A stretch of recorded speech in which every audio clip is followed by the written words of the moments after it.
Next item of business is a debate on motion 5423 in the name of Hamza Yousaf on the Railway Policing Scotland Bill at stage 1. Could I ask those who wish to speak in the debate to press the request to speak buttons? And could I say to you at this point that because we ran over on the questions on both statements, there is no time to spare in this debate at all. So discipline, please, from members. And I call on Hamza Yousaf to speak to and move the motion. Up to 12 minutes, please, Minister.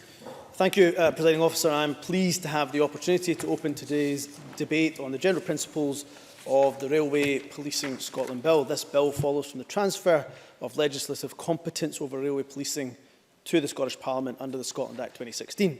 Members will be aware that the Scottish Government's input to the Smith Commission sought devolution of railway policing in order to bring the staff and powers of the British Transport Police within the remit of Police Scotland. The Smith Commission's recommendation, reached through cross-party agreement, was that the functions of BTP in Scotland should be a devolved matter.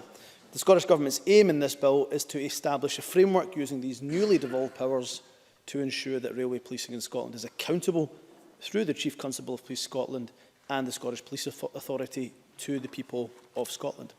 I am, of course, grateful to committee members for the detailed scrutiny of the bill and the wider programme of work and the constructive recommendations in their report. I believe the quality and extent of that scrutiny helps to demonstrate the clear merits of devolving powers over railway policing to the Scottish Parliament. The bill itself forms part of a wider ongoing programme of work to integrate the BTP in Scotland into Police Scotland. That work is overseen by a joint programme board through which the Scottish Government is working very closely with the UK Government, Scottish Police Authority, BTP Authority, Police Scotland and, of course, the BTP. Scotland's railways are a vital component of our national infrastructure, and the British Transport Police provides a specialist railway policing function, which is highly valued by the Scottish Government, the rail industry, railway staff and indeed passengers, a skill set we will maintain on our railways post-integration. And taking forward these proposals, our primary objective will, of course, be to maintain and enhance the high standards of safety and security that railway users and staff in Scotland experience at present. And at the same time, of course. Elaine Smith. I thank the Minister for taking the intervention. Could I ask, though, if the service is so highly valued, why was there only one option consulted on? Hamza Yousaf. I will make a couple of points on that, if I may. One is that this is a long-held ambition of the Scottish Government. The previous Cabinet Secretary for Justice, of course, made the case for BTP integration in 2011. And I would make the point gently to the member that, of course, when we consulted on this, no other options came from her or indeed her party on other alternative models. If I can make some further progress. Before I move on to key points from the Justice Committee's report, let me once again thank all of those who have contributed to the committee's evidence sessions. I welcome the Justice Committee's support for the general principles of the bill and its conclusion that integration of the British Transport Police in Scotland into Police Scotland will provide a more integrated and effective approach to infrastructure policing in Scotland. The committee heard during evidence sessions of some concerns about what might happen following integration. They also heard from a number of our key partners about how those concerns are being addressed. The committee is rightly very interested in ensuring that the overall work programme delivers the seamless transition that is expected of it, and has recommended that a 6-monthly report on the Joint Programme Board's progress are provided to this Parliament. That we accept that recommendation and will ensure that the Scottish Government provides those reports on behalf of the Board. As many of the committee's recommendations concern delivery of the overall programme, these progress reports will give members the opportunity to consider evidence of how their recommendations are being acted upon. This illustrates that right from the outset, we are fully committed to ensuring that railway policing in Scotland is accountable to the Scottish Parliament and through it to the people of Scotland. Our proposals will deliver an integrated approach to transport infrastructure policing in Scotland, bringing railway policing alongside policing of roads, seaports, airports and border policing. Integration will enhance railway policing in Scotland through direct access to the specialist resources of Police Scotland, in line with our primary objective of maintaining and enhancing safety and security of railway passengers and staff. Let me be clear about our commitment to maintaining the specialist expertise that railway policing involves and that it requires. In the committee's evidence sessions, ACC Bernie Higgins confirmed that Police Scotland's intention is to maintain a specialist railway policing function within the broader Police Scotland structure. He gave an absolute assurance that for any member of the BTP who transfers, Police Scotland would respect their right to police the railway environment until they retire. Let me make that abundantly clear to all members across this chamber. If you are a BTP officer in Scotland at present and want to remain policing our railways post-integration, you will continue to be on our railways. ACC Higgins also responded to concerns that railway police officers could be diverted to duties out with the railway, with a very clear assurance that that would simply not occur, with the obvious exception of a crisis situation. Another key benefit is to make railway policing in Scotland, of course, more accountable. Crucial to that is the relationship between railway policing and the railway industry in Scotland. As both the funder and recipient of railway policing services, the railway industry's interests are, of course, central to this whole process. I fully agree with the committee's conclusions that railway operators should be involved in setting railway policing priorities and objectives in collaboration with the SPA and indeed Police Scotland. Very heartening to hear from most of the railway operators that their engagement with the government, with the SPA and with Police Scotland has been very constructive. The bill before Parliament will establish a formal mechanism to do just that, to have that engagement, in the form of a Railway Policing Management Forum. It places that in a statutory footing, going beyond agreements under the existing UK legislation, and its role will be to agree on the service, performance and costs of railway policing in Scotland. I can tell Parliament today that following a recent meeting between the railway industry, SPA and Police Scotland, there was support for a shadow forum to operate during the process of detailed implementation planning, to complement and contribute to the work of the Joint Programme Board. I will write inviting them to begin that work once the bill completes its passage, of course, through Parliament. The committee's report makes several recommendations on cross-border railway policing following the integration of BTP in Scotland into Police Scotland. About 91% of rail travel in Scotland, freight and passenger, is within Scotland, but around 8 million passenger journeys each year use the cross-border routes, and it's clearly crucial that policing on those routes remains seamless. I wrote to the UK Transport Minister on the 6th of December 2016, seeking his cooperation in ensuring seamless cross-border policing following integration, and received a very positive and constructive response. As the committee heard from the UK Government's Department for Transport, effective cross-border policing is a guiding principle of the Joint Programme Board's work, and is in the shared interest of all parties. BTP Chief Constable Crowther and ACC Higgins of Police Scotland confirmed to the committee that they are fully engaged in discussions and will undertake careful scrutiny of the secondary legislation in the UK Parliament on cross-border jurisdiction. Joint Programme Board partners are also developing operational arrangements for cross-border services and cooperation to ensure that high standards of safety and security are maintained. Police Scotland recently hosted a workshop involving BTP and Scottish and UK Government officials, with a further event planned in late June. A particularly important recommendation in the committee's report is one seeking an assurance that the terms, conditions, benefits and pensions of BTP officers and staff will not be adversely affected on transferring to Police Scotland. I'm happy to give that assurance to Parliament today. The Scottish Government has listened closely to the issues raised by the BTP Federation and the staff union TSSA, and has offered a triple lock guarantee that secures jobs, pay and pensions through the course of integration.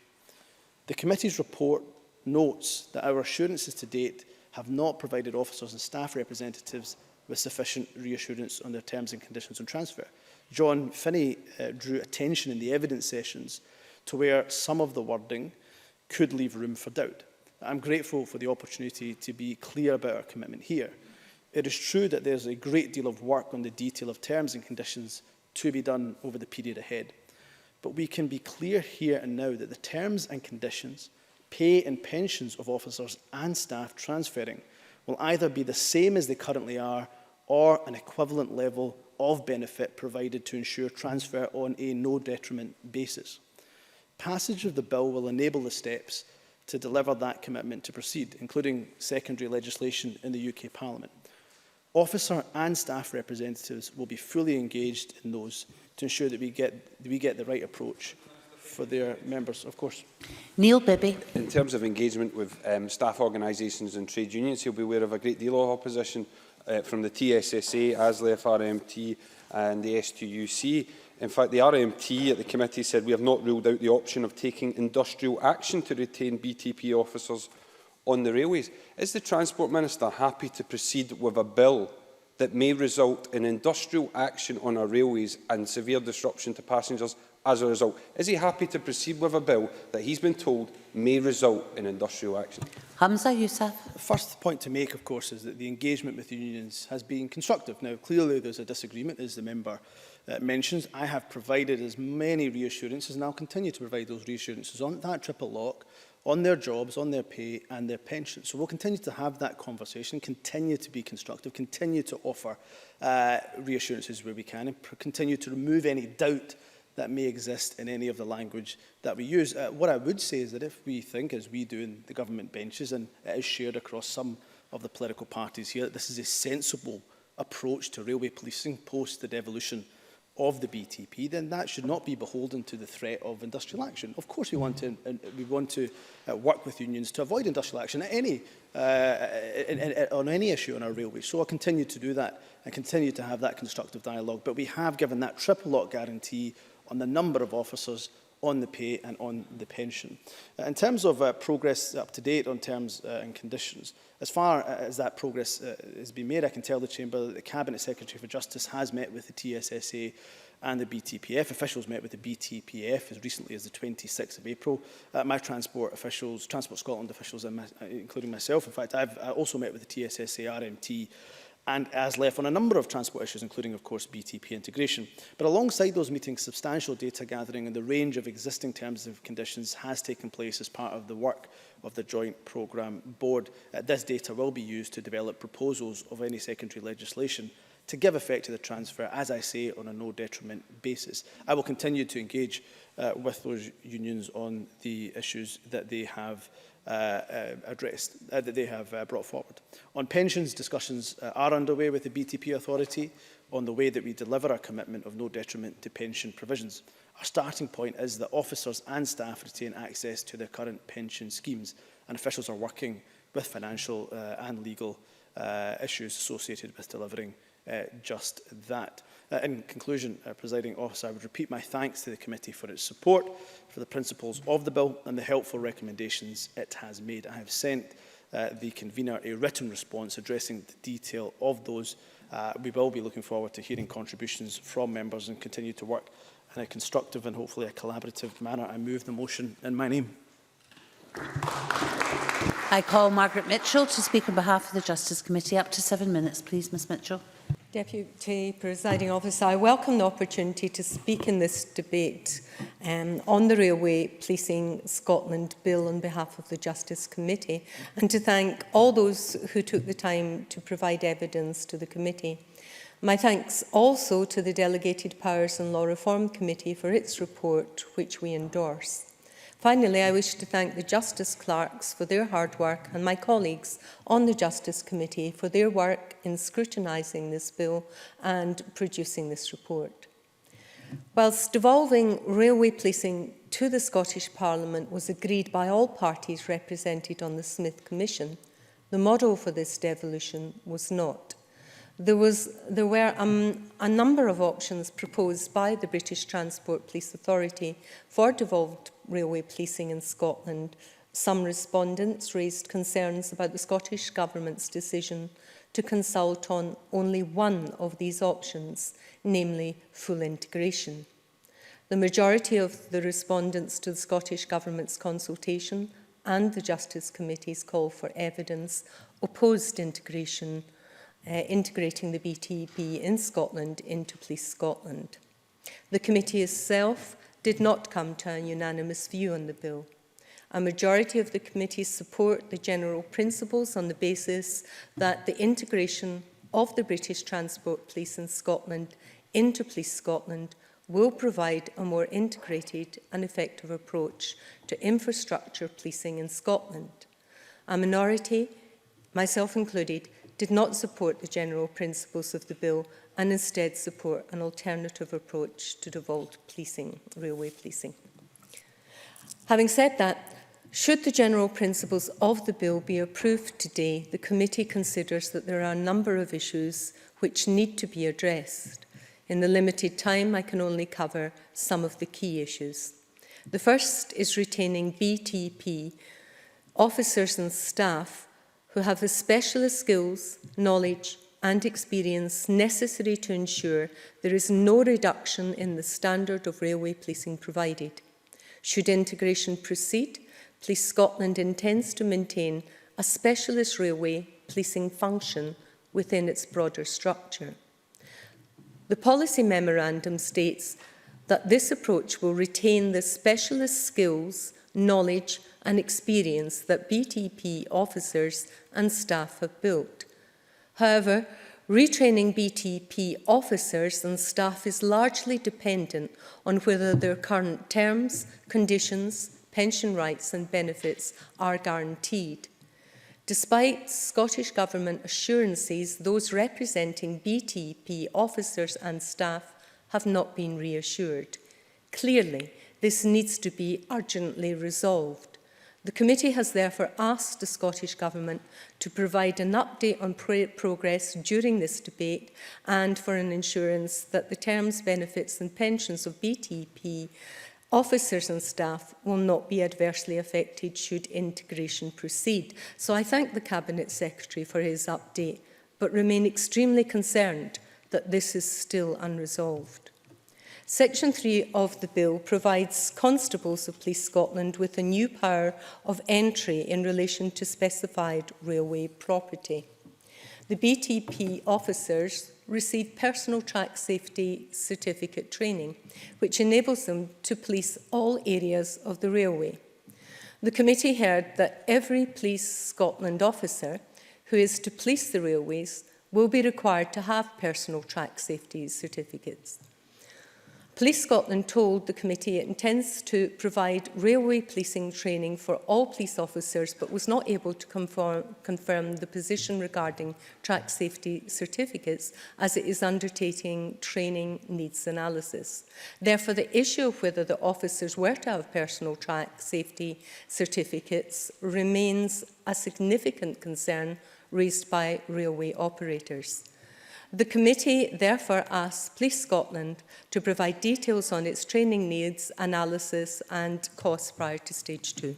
Rona Mackay. The intervention. I'm sorry, but some members on the committee don't recall taking that evidence, taking that information that all officers would require personal track certificates.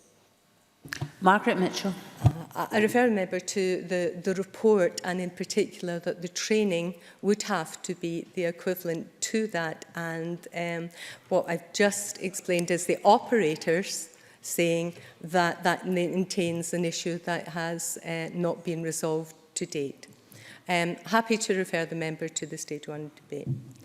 The committee therefore asks Police Scotland to provide details on its training needs analysis and the costs prior to stage 2. Furthermore, if there are to be additional training costs, the committee considers that railway operators should not be asked to pay them. The Scottish Government has also been asked to provide clarity on this point.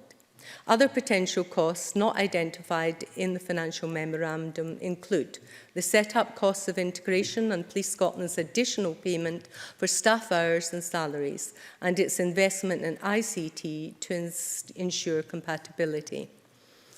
Clarification on these costs and confirmation on who is to pay is required. A number of potential risks of integration associated with policing cross-border trains between Scotland and England were raised. It's imperative that police officers from both police forces are clear about their respective roles and legislative responsibilities, and that jurisdictional arrangements are agreed prior to integration. The committee heard that Police Scotland and the British Transport Police may use different command and control systems to deal with incidents and apply different policies, for example, in the use of tasers or firearms. Maintaining the safety and security of these travel by train is paramount, and therefore protocols and procedures must be agreed prior to integration. In conclusion, Deputy Presiding Officer, while the Justice Committee did not unanimously agree the general principles of the bill, it did agree on the number of issues that must be resolved should integration proceed. Crucially, the current high level of public confidence in rail travel must be maintained, and I invite the Cabinet Secretary to respond to the issues raised in the committee report when summing up the debate. I now call Douglas Ross. No more than 6 minutes, please, Mr Ross. Thank you, Deputy Presiding Officer. As you may know, I had submitted an amendment to the Minister's motion today. This amendment would have allowed Parliament a clear choice at decision time to either support the SNP's plans to break up British Transport Police or support the Scottish Conservative proposal to see the British Transport Police continue in Scotland and across the UK, but with improved scrutiny and accountability to this Parliament. While the Presiding Officer did not accept this amendment, it is something he's aware I will be returning to at decision time tonight. I'd like to echo Margaret Mitchell's thanks to the many stakeholders who responded to the Justice Committee's call for evidence on the Railway Policing Scotland Bill.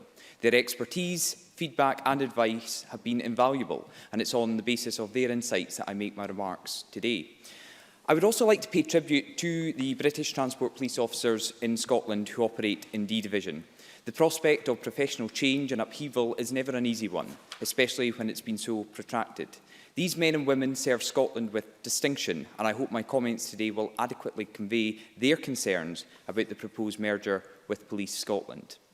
But let me be clear, Scottish Conservatives support the Smith Commission's recommendations to devolve the functions of the British Transport Police to Scotland. But unlike those on the SNP benches, we recognise there is more than one way to achieve this outcome. For years, the SNP has single-mindedly focused on the integration of the British Transport Police into Police Scotland. So much so that it didn't even bother to include alternative approaches in the consultation launched last summer. Given that the British Transport Police Authority had already done the legwork and looking at the available options a year before the consultation went live, this omission seems the height of legislative laziness. The BTPA's paper sets out 3 approaches for the devolution of the BTP north of the border, including breaking up the BTP and absorbing its Scottish operations into Police Scotland. But in the BTA's experienced and professional opinion, this option could result in confusion over who would record and investigate crimes.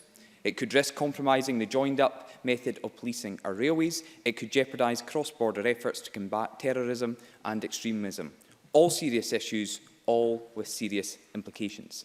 Deputy Presiding Officer, it's not unreasonable to suggest that these concerns were worthy of wider consultation by the Scottish Government. The Cabinet Secretary for Justice and the Minister for Transport may not have thought so, but others certainly did, such as train operator Cross Country, who described as unsatisfactory the consultation approach of not asking should we do this, but how shall we do this.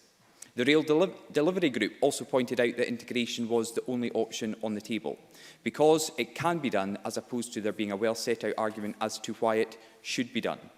And that pretty much hits the nail on the head, because the vast majority of the evidence the Justice Committee has heard provides no compelling argument in favour of full integration. In fact, it's the opposite. The Scottish Government is trying to tear up a specialist railway police service for no good reason at all. And this has been confirmed by a senior BTP officer, Deputy Chief Constable Hanstock, who said he hadn't been able to identify any operational or economic benefits to integration. Instead, we're faced with a model that will, according to witnesses, increase delays for passengers and jeopardise their safety, result in irrecoverable loss of expertise and dilute the unrivalled specialism of existing railway policing in Scotland. Why? Political ideology. The SNP's single-mindedness and its obsession with cutting ties with anything that includes the word British. But this is, of course, their modus operandi. Full steam ahead, deal with consequences later. Except this time, even some of their own supporters have their concerns about the proposed integration. One of them said of integration, of BTP Scotland into Police Scotland by the SNP, a party I've been supported of for a good number of years, is undoubtedly one of the most petty and ill-informed political moves I have witnessed, that from an SNP member. And ill-informed it is because Police Scotland is still going through a period of reform and transformation which is projected to continue until at least 2026. It's a force that has faced crisis after crisis since its creation in 2013, from problems with call handling to the cancellation of the I6 project. It is a force which, by Police Scotland's own admission, has an elephant-sized deficit that it is going to eat one bite at a time. It is a force that is trying to get its own house in order, but under these proposals it will have to deal with a greater volume of arrests and emergency calls on a daily basis. Why then is the Scottish Government steaming ahead with proposals to fix the railway policing, something that isn't broken? And why are the Scottish Government getting support from other parties in this Parliament, the Greens and the Liberal Democrats who have supported it at committee stage? A committee report that has been agreed by a majority of SNP, Liberal Democrat and Green members, which still highlights concerns over training, the cost of training and indeed the wider transition costs. Presiding Officer, the Scottish Conservatives support the devolution of the functions of the British Transport Police, but we cannot support the Scottish Government's proposals to deliver this recommendation in their current form. I urge the Scottish Government in the strongest possible terms to reconsider these proposals, and it's not too late to change their minds. To forge ahead regardless, ignoring the advice of so many experts and professionals would be the wrong thing to do. Thank you. Thank you very much, Mr Ross. Claire Baker to open for Labour. 6 minutes, please, Ms Baker. Thank you, Presiding Officer. I'd also like to extend my thanks to the Justice Committee for the informative evidence sessions that they've held into this bill. And as a substitute member, I was able to take part in the session with the railway operators. Indeed, it was these evidence sessions that highlighted the number of concerns regarding this bill that's helped us reach our position today, and Scottish Labour will not be supporting the general principles of this bill. Whilst the majority of the committee may have recommended to do so, there is a division amongst members, and during the course of this afternoon, I hope the Government will listen to these concerns, agree to withdraw this bill and work with all interested parties and bodies to look at the full range of options available for the future of railway policing in Scotland. Scottish Labour is not against changes to policing in Scotland, and with Policing 2026, it is clear that Police Scotland and the SPA have much to change in order to secure wider public confidence and move on from the difficulties that have hindered them since its formation. It is right to question whether this is the right time to attempt a complex integration of transport police into the force. Therefore, Parliament, relevant bodies and the public must be fully confident that any new changes are warranted, supported and proportionate. MSPs today have received correspondence from RMT and from the STUC opposing the bill and continuing to raise significant concerns about the erosion of specialised skills and expertise and the risk to safety and security. It has been argued that we are here today as a result of the Smith Commission. However, it is worth remembering what was precisely agreed to within the Smith Commission, which was for the functions of the British Transport Police in Scotland to be a devolved matter. There was no agreement on a specific model. And earlier this session, in response to my colleague Richard Leonard, the Transport Minister, in attempting to justify the bill, said that the Government were elected on a manifesto promise to do what we are doing with BTP integration. That is the rationale behind what we are doing. But as this was subsequently shown, there wasn't any mention of such a model in the SNP's manifesto. Today's bill has never been put to the public via an election. There is no electoral mandate imposing such a model. What we have seen is that when the bill was introduced to public scrutiny through the government consultation, it was widely criticised and it was rejected. This may be the reason why the bill was published 5 days before the analysis of the consultation responses. All 3 trade unions, with members working in the railway sector, opposed the bill, and staff, officers and rail operators all continue to raise serious concerns. These concerns include the impact on cross-rail border services, the potential reduction in the effectiveness to tackle major UK-wide issues such as terrorism, a reduction in jobs and a loss of expertise, increased costs for rail operators, the impact on the terms and conditions of service for BT officers and staff, and integration into a service which is already under huge financial pressure and still dealing with the impact of moving to a single police force. As highlighted in the committee's Stage 1 report, there was concern that the costs of railway policing are likely to increase as a result of integration, but it's still unclear as to what these costs might yet be or who should pay them. It is difficult to proceed with a bill which lacks clarity over the financial memorandum. British Transport Police is a model that works for us in Scotland, and I'd like to take this moment to highlight the great work that is currently undertaken by the D Division in Scotland. Covering thousands of kilometres of track and hundreds of stations, the officers and the staff deserve our commendation for the work they do in ensuring our railways run safely and smoothly. Yet rather than look at the models that would keep and reward such dedicated hard work, we have a government introducing a bill to fix something that doesn't need repaired. I am not convinced by the arguments that integration would provide greater resources and flexibility, and believe that we should pay attention to fears of reduced specialism and expertise. This is legislation. I only have 6 minutes and I have a couple of points I'd like to make. This is legislation that has been rushed. There is more than one option for the future of the British Transport Police that would meet the objectives of the Smith Commission, but these have not been given the proper scrutiny or consultation that they deserve. The option chosen is the most expensive, the one with the highest level of risk, and the most complex way to achieve the Smith objectives. There is the option, via a non-statutory devolved model, of governance and accountability through administrative rather than legislative means. There is also an option for a statutory devolved model. These are two options that weren't given consideration through the public consultation. We believe that all options should be properly explored, yet instead we have a government that is attempting to railroad legislation through Parliament. The rush to integrate D-Division within Police Scotland, with overview from the SPA, an organisation which itself is facing significant financial and governance issues, introduces a risk to transport policing which is not, I believe, in the best interests of passengers. This bill has no manifesto mandate, it has no public support, and it has very little industry support. This is a bill with operational concerns and serious financial uncertainties and unknowns. Therefore, this is a bill which Scottish Labour cannot support today, and I would urge the Government to reconsider the approach they have taken so far towards this piece of legislation. Thank you. Thank you very much. Move to the open debate. Speeches of 6 minutes, please. Rona Mackay, followed by Oliver Mundell. Ms Mackay, please. Thank you, Presiding Officer. Presiding Officer, the Railway Policing Scotland Bill is an extremely important piece of legislation which, in my view, will strengthen and complement the work of Police Scotland. Today it will be presented to you by some members, including a minority of members of the Justice Committee, in a negative light, unnecessarily so, I would argue. A majority of committee members do support the bill, and in my contribution to the debate today, I'd like to focus on three main elements which I believe are fundamental and should be viewed positively. No, too soon. They are public safety, ethos and security. During evidence-taking, the committee heard from a variety of stakeholders, including railway operators, British Transport Police, Police Scotland, the Scottish Police Authority, trade unions and affiliated police organisations. Of course, there was a divergence of opinion in many areas, which in my view is no bad thing.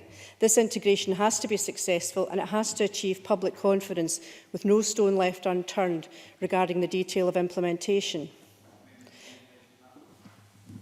Douglas Ross. I'm grateful to the member for taking an intervention. You suggested at the start of your remarks that some members of this chamber would put an overly negative view on the proposals. Could she confirm to the chamber that in fact the majority of respondents to the Scottish Government's consultation and indeed the committee's call for evidence were against these proposals? They don't want this to go forward. Rona Mackay. I won't have you put words in my mouth. I'm talking about this chamber, and I'll go on to, if you just let me proceed, I can go on to explain more. This integration has to be successful and it has to achieve public confidence. Presiding Officer, proposals to integrate the BTP into Scottish Police Service began in 2011, before the creation of Police Scotland. The Smith Commission agreed that the functions of British Transport Police in Scotland should be devolved. The fact is that British Transport Police is currently not accountable in Scotland. It's a UK force that is accountable to the British Transport Police Authority, the Department for Transport and the Secretary of State for Transport in England and Wales. Integrating BTP with Police Scotland will make it fully accountable to the people of Scotland entirely as it should be.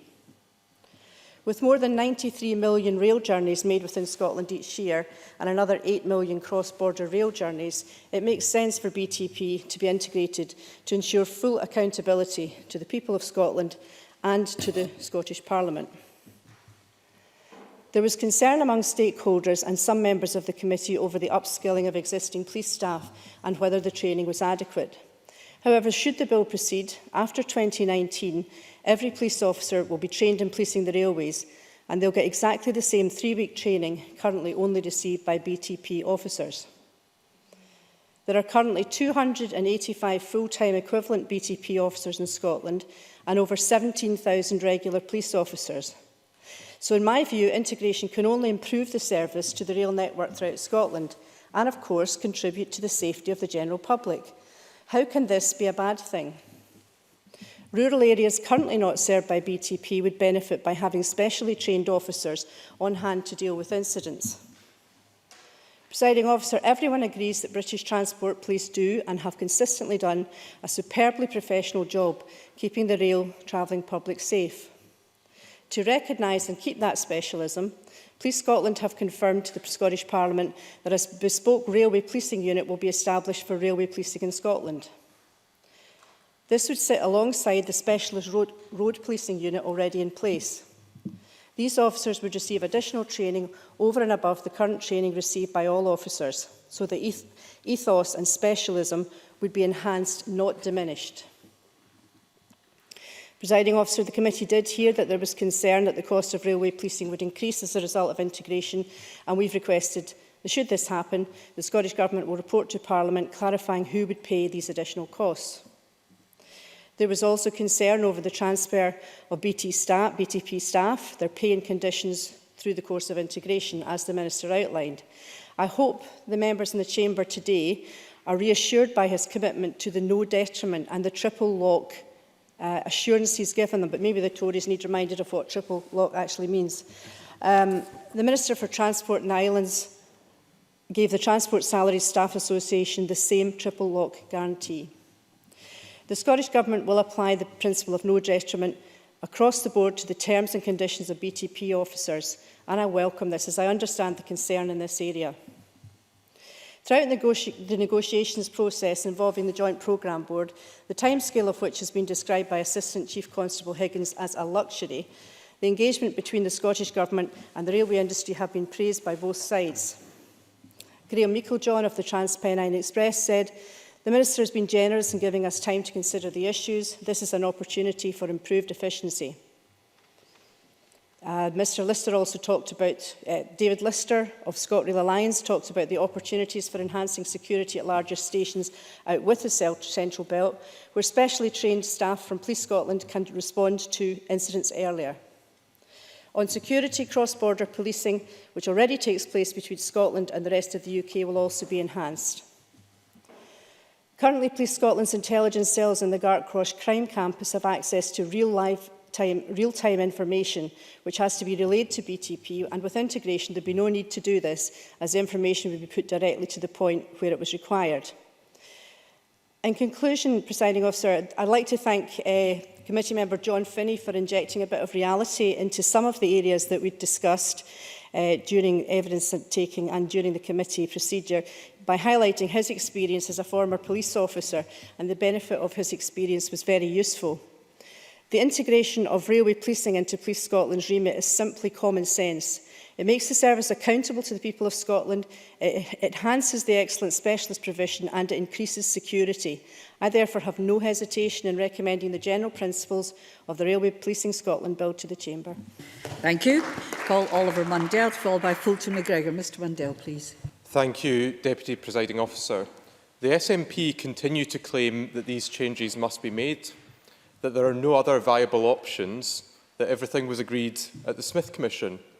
But as ever with this Scottish Government, that's only what they want us to hear.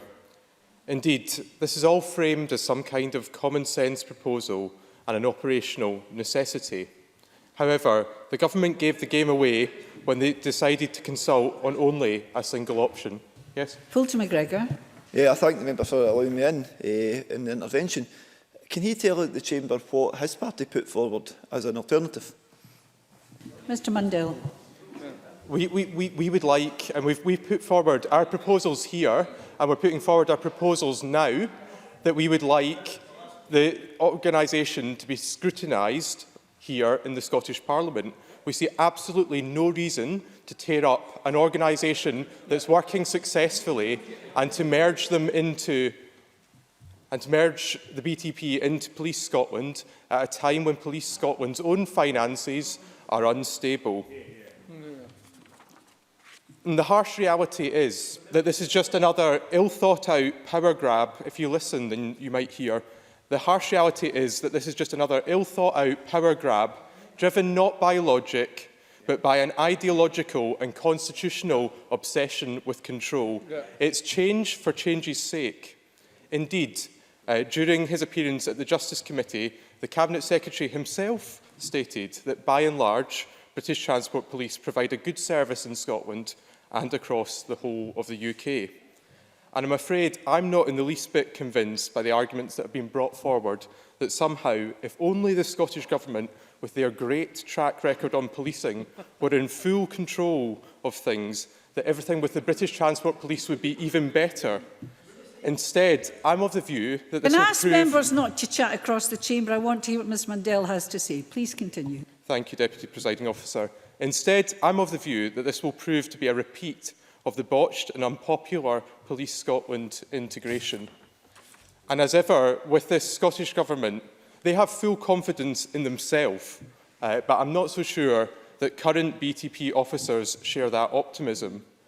Indeed, the British Transport Police Federation has already highlighted concerns with the plan, arguing that the current climate of policing within Scotland does not lend itself to integrating the BTP.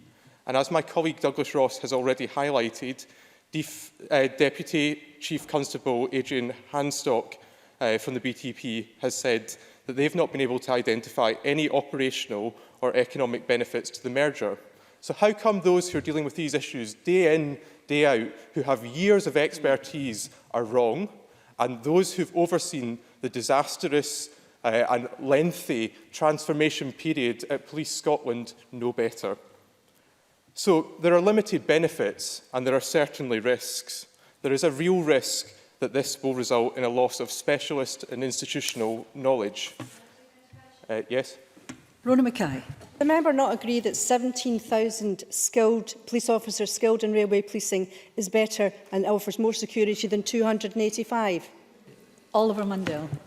Well, I'm pleased to have that confirmation from Rona Mackay that all 17,000 police officers across Scotland will be working full-time on the railways, that suddenly all of the other issues that they're stretched to deal with at the moment, probably will be seeing that police stations in my constituency won't be closing anymore, that suddenly everything's going to be wonderful and great, that we'll be getting our call centre back in Dumfries, and that suddenly we're going to have 17,000 new police officers just to police the railway.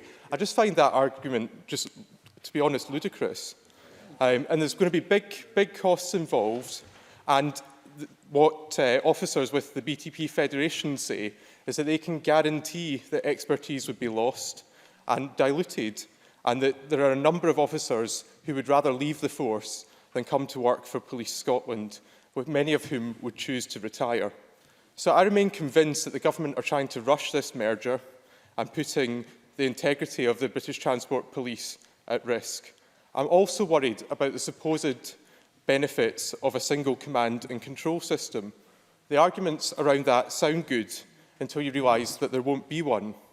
Police Scotland, particularly when it comes to cross-border services, will continue to have to work very closely with BTP because we have one railway network across the UK, and as we've seen from a number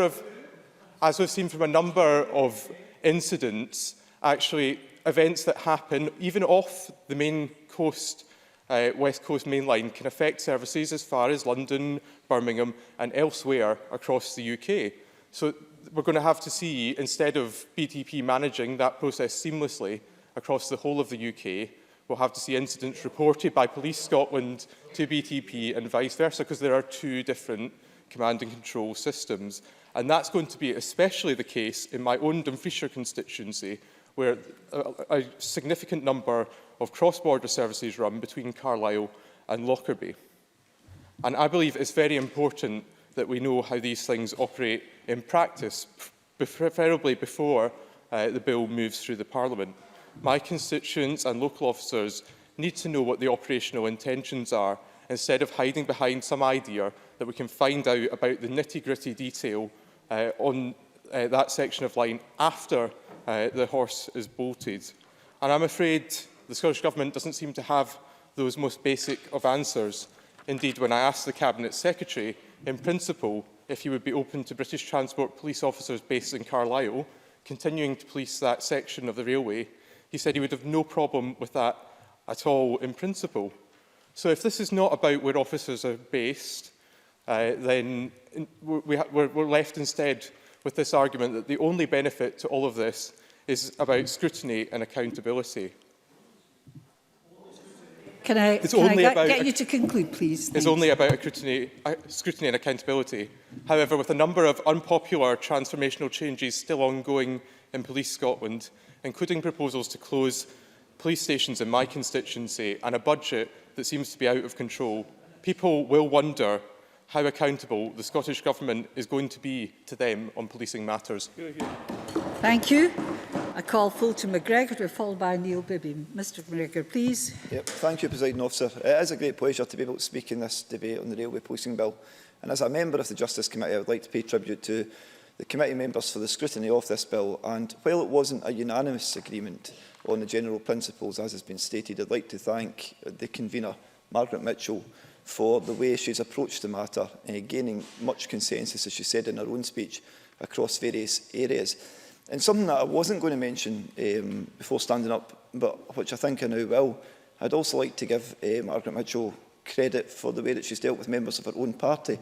Well, one member of her own party, I should be clear to say, Douglas Ross, who again today has played the flag card shamefully in his own speech, and does it most subtly in the committee quite regularly. And I think that I've never actually met somebody in this chamber as much as Mr Ross who would rather be somewhere else. So I just thought to say that and credit to Margaret. I would caution the member about being too personal in attacks. Oh, okay. It's the way you say it. Well, I was responding actually to something that was said in the debate. I think it's worth remembering, as others have said, that the devolution of BTP was agreed by all parties.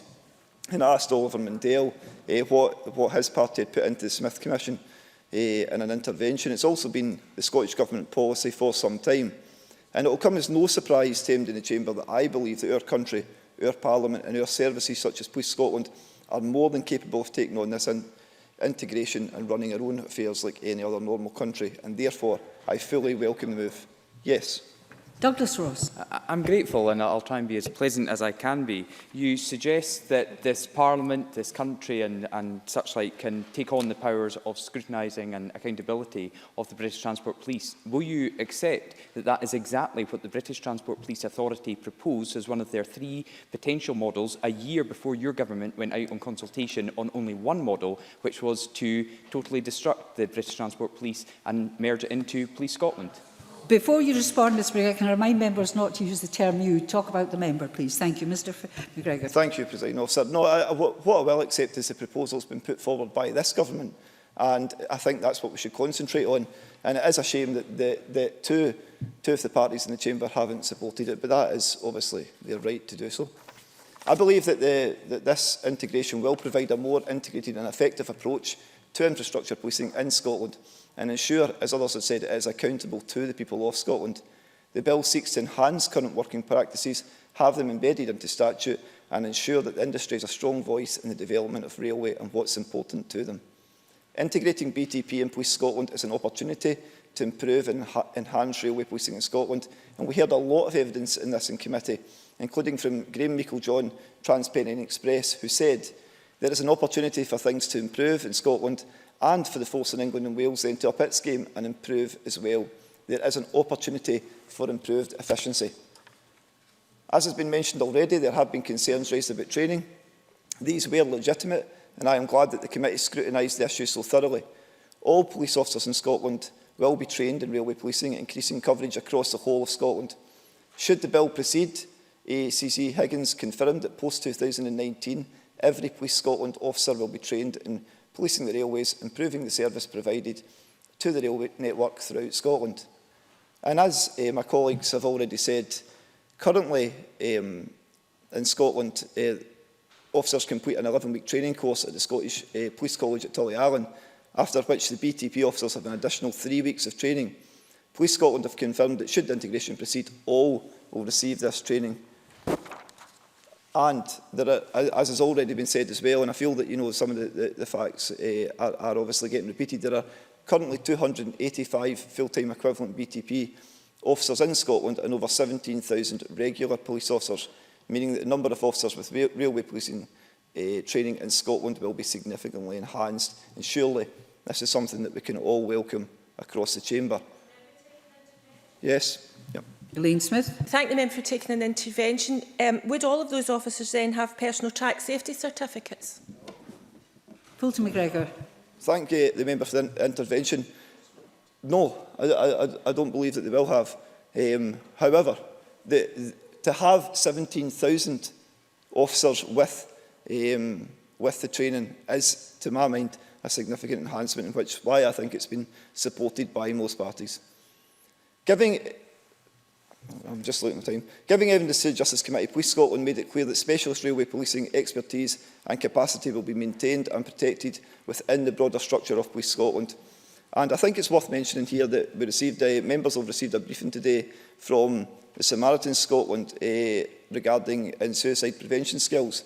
As we know, a lot of suicides can happen on the railways, and I would encourage that that is a speciality that's also maintained if and when the integration occurs. And I think it's also fitting that we talk about that today, given that it's Mental Health Awareness Week. Cross-border policing, as some have mentioned, will continue to be seamless in both directions, as it is between the UK and mainland Europe, and between the border and Ireland at the moment. I don't believe that when integration occurs that there would be any difference between Scotland and the rest of the UK. So I don't think that is a concern either.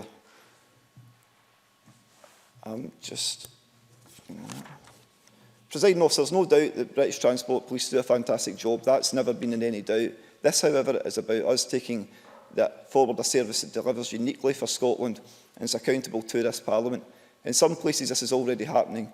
Indeed, I spoke to a ScotRail train driver just the other day who told me that when he and his colleagues are working late shifts at night and there's any trouble on the train or at stations that they arrive at, that the Police Scotland is their first response. Not because that's anything wrong with the BTP response, but because the infrastructure for Police Scotland is already there and the quick response can be guaranteed.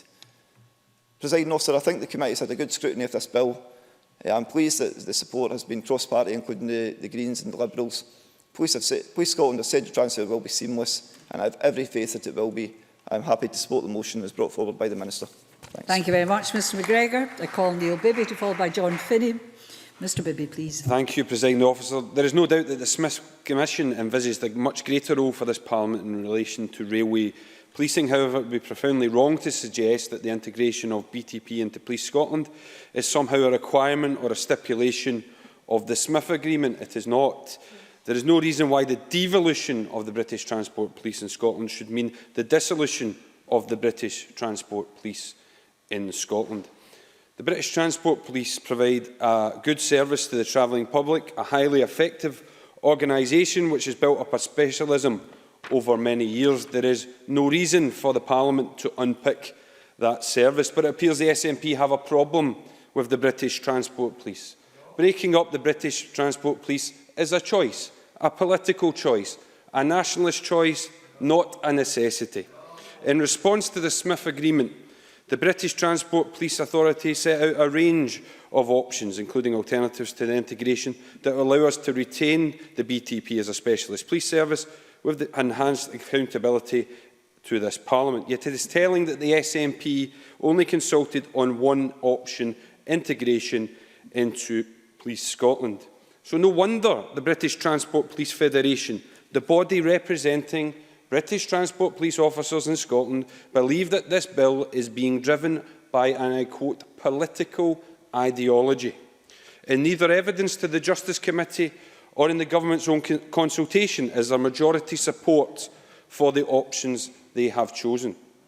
The Rural Economy and Connectivity Committee, the committee of this Parliament responsible for transport matters, did not take any evidence on this bill at all. It's little wonder people are out there questioning whether this Parliament is properly scrutinising legislation when such issues occur. Perhaps if the Transport Committee had taken evidence on the future of transport police, they would have found, just as the Scottish Government and the Justice Committee did, that there are huge areas of concern in the sector about these proposed changes. Concerns that the case for integration has not been made, that the SNP government are committing to one course of action against the weight of evidence and industry opinion. As Douglas Ross said, the rail operator cross-country said that the SNP are not asking should we do this, but how shall we do this? And the Rail Delivery Group, who have said because it can be, the approach seems to be because it can be done, as opposed to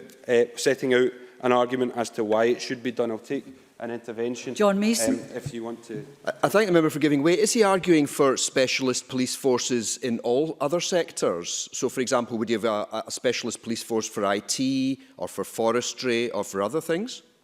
I'm arguing that we should listen to the rail operators, we should listen to the trade unions, we should listen to the police officers about your government's proposal that doesn't seem to have support amongst any of those organisations. In addition to those concerns, we had concerns from Nigel Goodband of the British Transport Police Federation, who said there has been no acknowledgement of our views or those of the police officers whom we represent, because a simple decision has been taken that there is only one option, that of full integration. That is a damning indictment of the SNP government's position. Police officers put their lives on the line to protect our safety, and this SNP government are completely ignoring the views of our dedicated police officers. We should listen to them, because we know from our experience of Police Scotland the pitfalls and the dangers in pushing through sweeping changes to policing without consensus. It's no surprise that the Greens are supporting the SNP on this one, but it is astonishing to see the Liberal Democrats, such ardent opponents of the creation of a single police force, doing nothing to defend a proven positive approach to railway policing. It looks like they are making themselves accessories in the dismantling of the British Transport Police in Scotland. There may be support for the merger in this chamber, but the SNP government have simply been unable to demonstrate any public support, demand or consent for this policy whatsoever. Yeah, I'll take an intervention if Minister. you want to tell me who supports your policy. I've tried to listen for 4.5 minutes to the member. What is the proposal that he's putting forward and how much would it cost? And by the way, for the Transport Committee, did his members also demand that the Transport Committee look at this bill? And if not, then why not? Neil Bibby. Labour members did ask for that committee to look at that issue, and in fact I wrote to the convener, Mr Youssef. What we are saying is that we need to come up with a model that has support from the rail unions, from the operators, from the industry and from police officers. Your proposals do not have the support of any of those organisations. As Claire Baker said, no manifesto commitment was ever given by the SNP to take forward the break-up of the British Transport Police. The Transport Minister had to apologise to Parliament, you'll remember, for suggesting there was a manifesto mandate. Perhaps the Transport Minister should listen to the views of the railway workers, who, unlike him, are transport experts. Every one of the trade unions and staff organisations representing rail workers is opposed to this merger. I've taken to. The STUC contacted us today and united in their opposition to this bill. They passed a motion at their Congress saying that the government's determination flies in the face of serious misgivings expressed by trade unions, BTP officers and staff and railway workers. The RMT have warned that effectively abolishing the BTP in Scotland will result in an inferior service.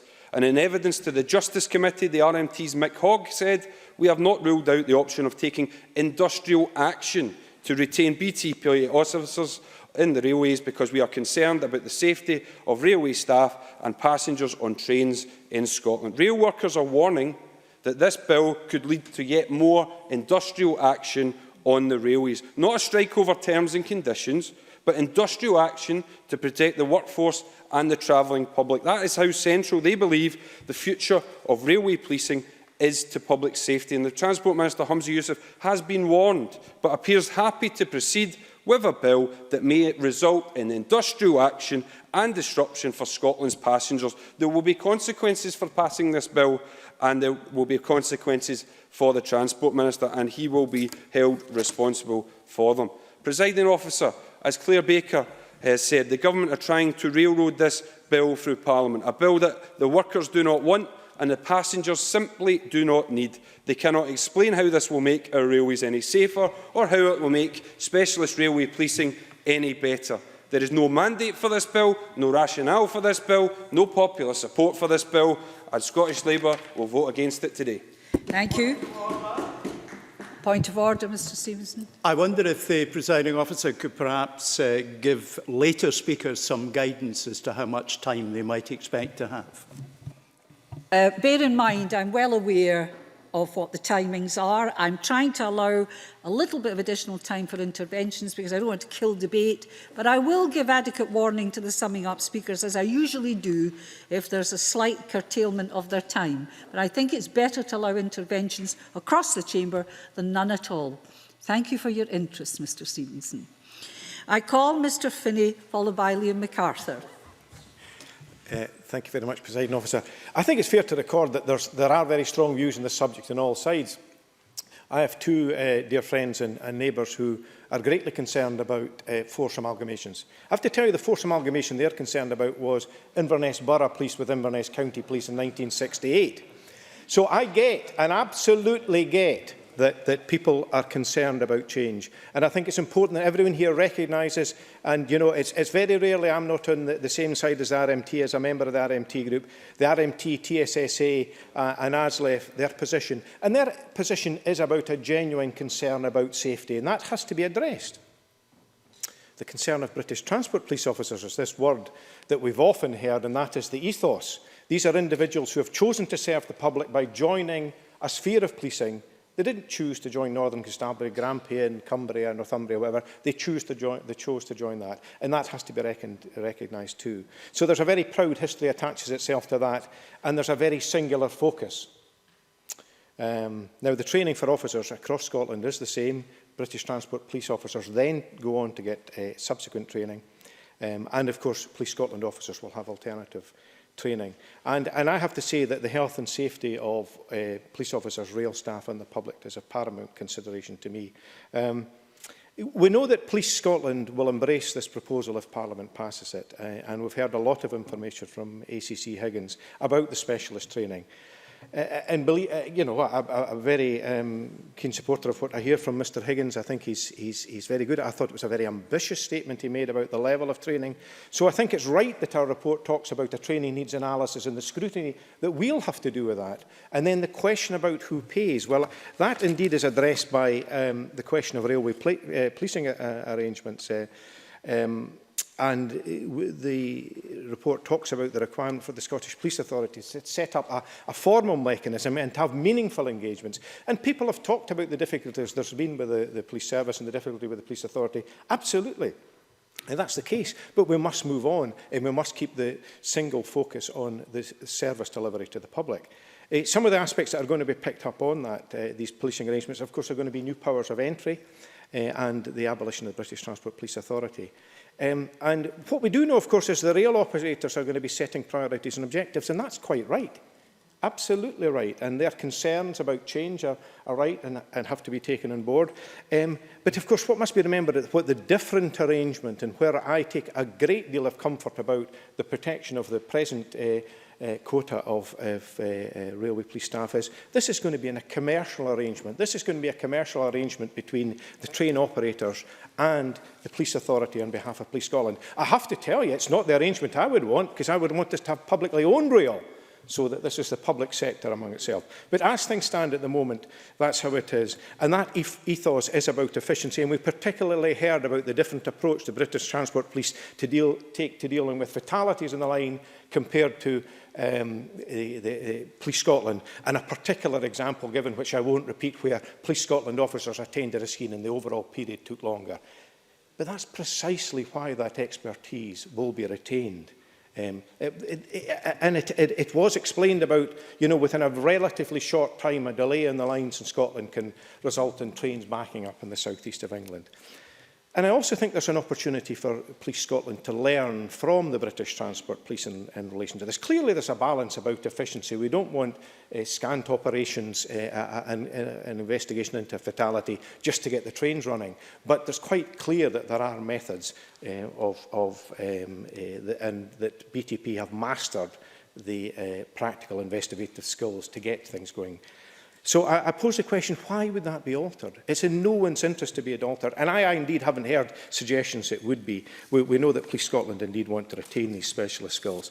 Now, I wouldn't ordinarily say how many police, given my background, I wouldn't normally say how many police officers there are in an area, but the British Transport Chief Constable, Police Chief Constable, told us there was five based in Inverness. Now, people will know, and they'll be sick of hearing, that Highlands is the size of Belgium. You add on Argyll and you add on Murray onto that, and you literally have an enormous area with 5 police officers.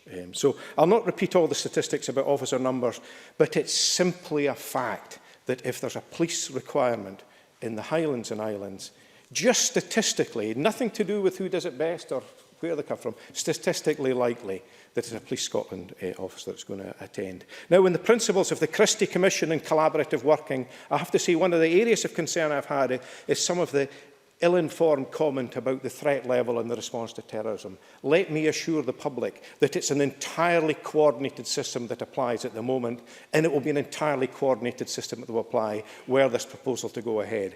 And, you know, the concerns people have about different systems of working, well, the systems of working that apply in the rest of GB, where there are 43 police forces, well, clearly there are 44 systems. If this goes ahead, there will be 2 systems in Scotland. There are long-standing arrangements that were picked up. Members in his last 30 seconds. Sorry.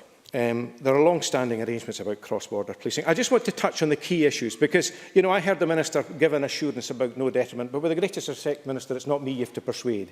And it clearly remains the case that there are others who are required to be persuaded. We know there's joint working at UK level. I have to say that from the public perspective, the police are a police. They don't make any distinctions. I'll leave it there. Thank you very much. Thank you very much, Mr Finney. I call Liam MacArthur, followed by Mary Evans. Mr MacArthur, please. Thank you, Deputy Presiding Officer. Can I start, like others, in thanking all those who have contributed to the Justice Committee's evidence so far. I think we've been helped by the willingness of stakeholders to share their views and insights, and any lack of clarity that remains around this bill in critical areas is not as a result of any lack of candour on their part. I would also like to thank Spice and our clerks for aiding us through the process, and the committee colleagues who have ensured, I think, the bill has been robustly tested so far, and from the tone of the debate so far, I think that will continue.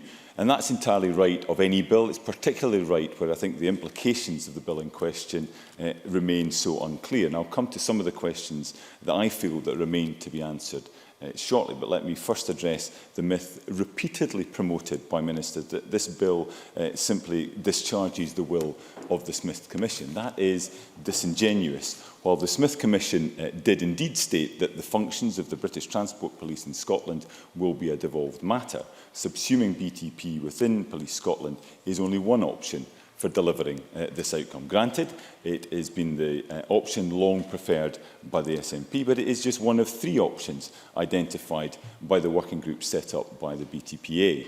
As we heard in evidence at our round table, it also happens to be the one with the highest degree of risk, and one that was opposed by the majority of those who responded both to the government's consultation as well as to the committee's call for evidence. An alternative would have been to give the Scottish Government statutory powers to direct the BTPA and ultimately specify the direction of railways policing in Scotland, ensuring that the Chief Constable of BTP engages with the Scottish Parliament and this Parliament in much the same way as the Chief Constable of Police Scotland. Responsibility for pensions, employment contracts and defraying the costs of policing to the rail industry would remain with the BTPA, but the SPA would have a greater involvement in the strategic and planning level. A third option identified by BTPA would achieve devolution through administrative means, looking at practical ways to increase the BTP's accountability to Scottish institutions and greater alignment with Police Scotland. Sadly, no attempt was made by ministers to seek views on either of these latter options, options that would have minimised disruption to a service that time and again we heard in committee is operating smoothly, efficiently and in a highly professional manner across the UK. Ultimately, that failure to consider and consult on those other options has weakened ministers' case for their preferred approach. As for that approach, while I believe the bill should be allowed to proceed to the next stage, ministers do have their work cut out to address the serious concerns ahead of stage 3. concerns about how the specialist expertise of BTP can be maintained and developed post-merger, concerns about how RPAs are likely to operate, costs assigned and potential disputes resolved, and concerns also about Police Scotland's ability to take on these additional functions and responsibilities while still facing serious ongoing challenges as a result of the botched centralisation driven through by this government in the last Parliament, egged all the time along the way by Douglas Ross's colleagues and indeed Neil Bibby's colleagues. On the issue of retaining expertise, absolutely vital to safety of passengers and workers in Scotland Railways, this will of course require agreement to be reached on terms and conditions post-transfer. The Minister and Police Scotland were bullish about this in evidence, and again this afternoon. The unions appear less convinced. Yet those currently employed by Police Scotland, facing difficult times ahead based on the evidence of the Policing 2026 strategy, will be watching closely to see how these negotiations develop. The more that is conceded to BTP, the more difficult it may be to persuade those in Police Scotland that they are being treated fairly. The latter, of course, will also now be expected to undergo 2 weeks of training in railway policing, according to ACC Higgins. The cost of delivering a force-wide training package such as this are still unclear. It seems inconceivable, though, that this will still be enough for Police Scotland officers to gain the certificates necessary to access safely all parts of the railway environment. Meantime, concerns were expressed that whatever the cost of this force-wide training turn out to be, they will inevitably find their way into the RPAs, particularly given the financial straits in which Police Scotland finds itself. Indeed, the committee expressed its disappointment at a lack of detail on the costs set out in the financial memorandum. Far more clarity is needed about what those costs of integration are likely to be and how they will be met. This is all the more important given some of the concerns that have also been raised about the dispute resolution for RPAs, a point picked up by the Law Society in their briefing for this debate. Finally, let me address the issue of timing. Even where full integration of BTP within Police Scotland felt to be the most sensible and logical route to take, and most witnesses, as I say, did not, it can scarcely be claimed by anyone other than its most ardent supporters that this is an ideal time to be contemplating such a move. Chronic levels of structural debt, a failed IT project that has left efficiency targets tough, if not impossible to achieve, and morale that could certainly be better.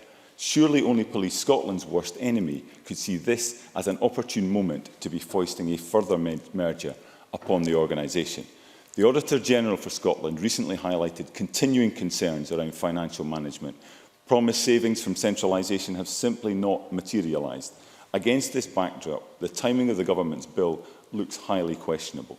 Deputy Presiding Officer, as I said in committee, I remain open to being persuaded that the concerns I've set out, and indeed others, can be addressed. If they are not, Scottish Liberal Democrats will be unable to support the passing of this bill at stage 3. Thank you. Thank you very much. Call Mary Evans to be followed by Liam Kerr. Ms Evans, please. Thank you, Presiding Officer.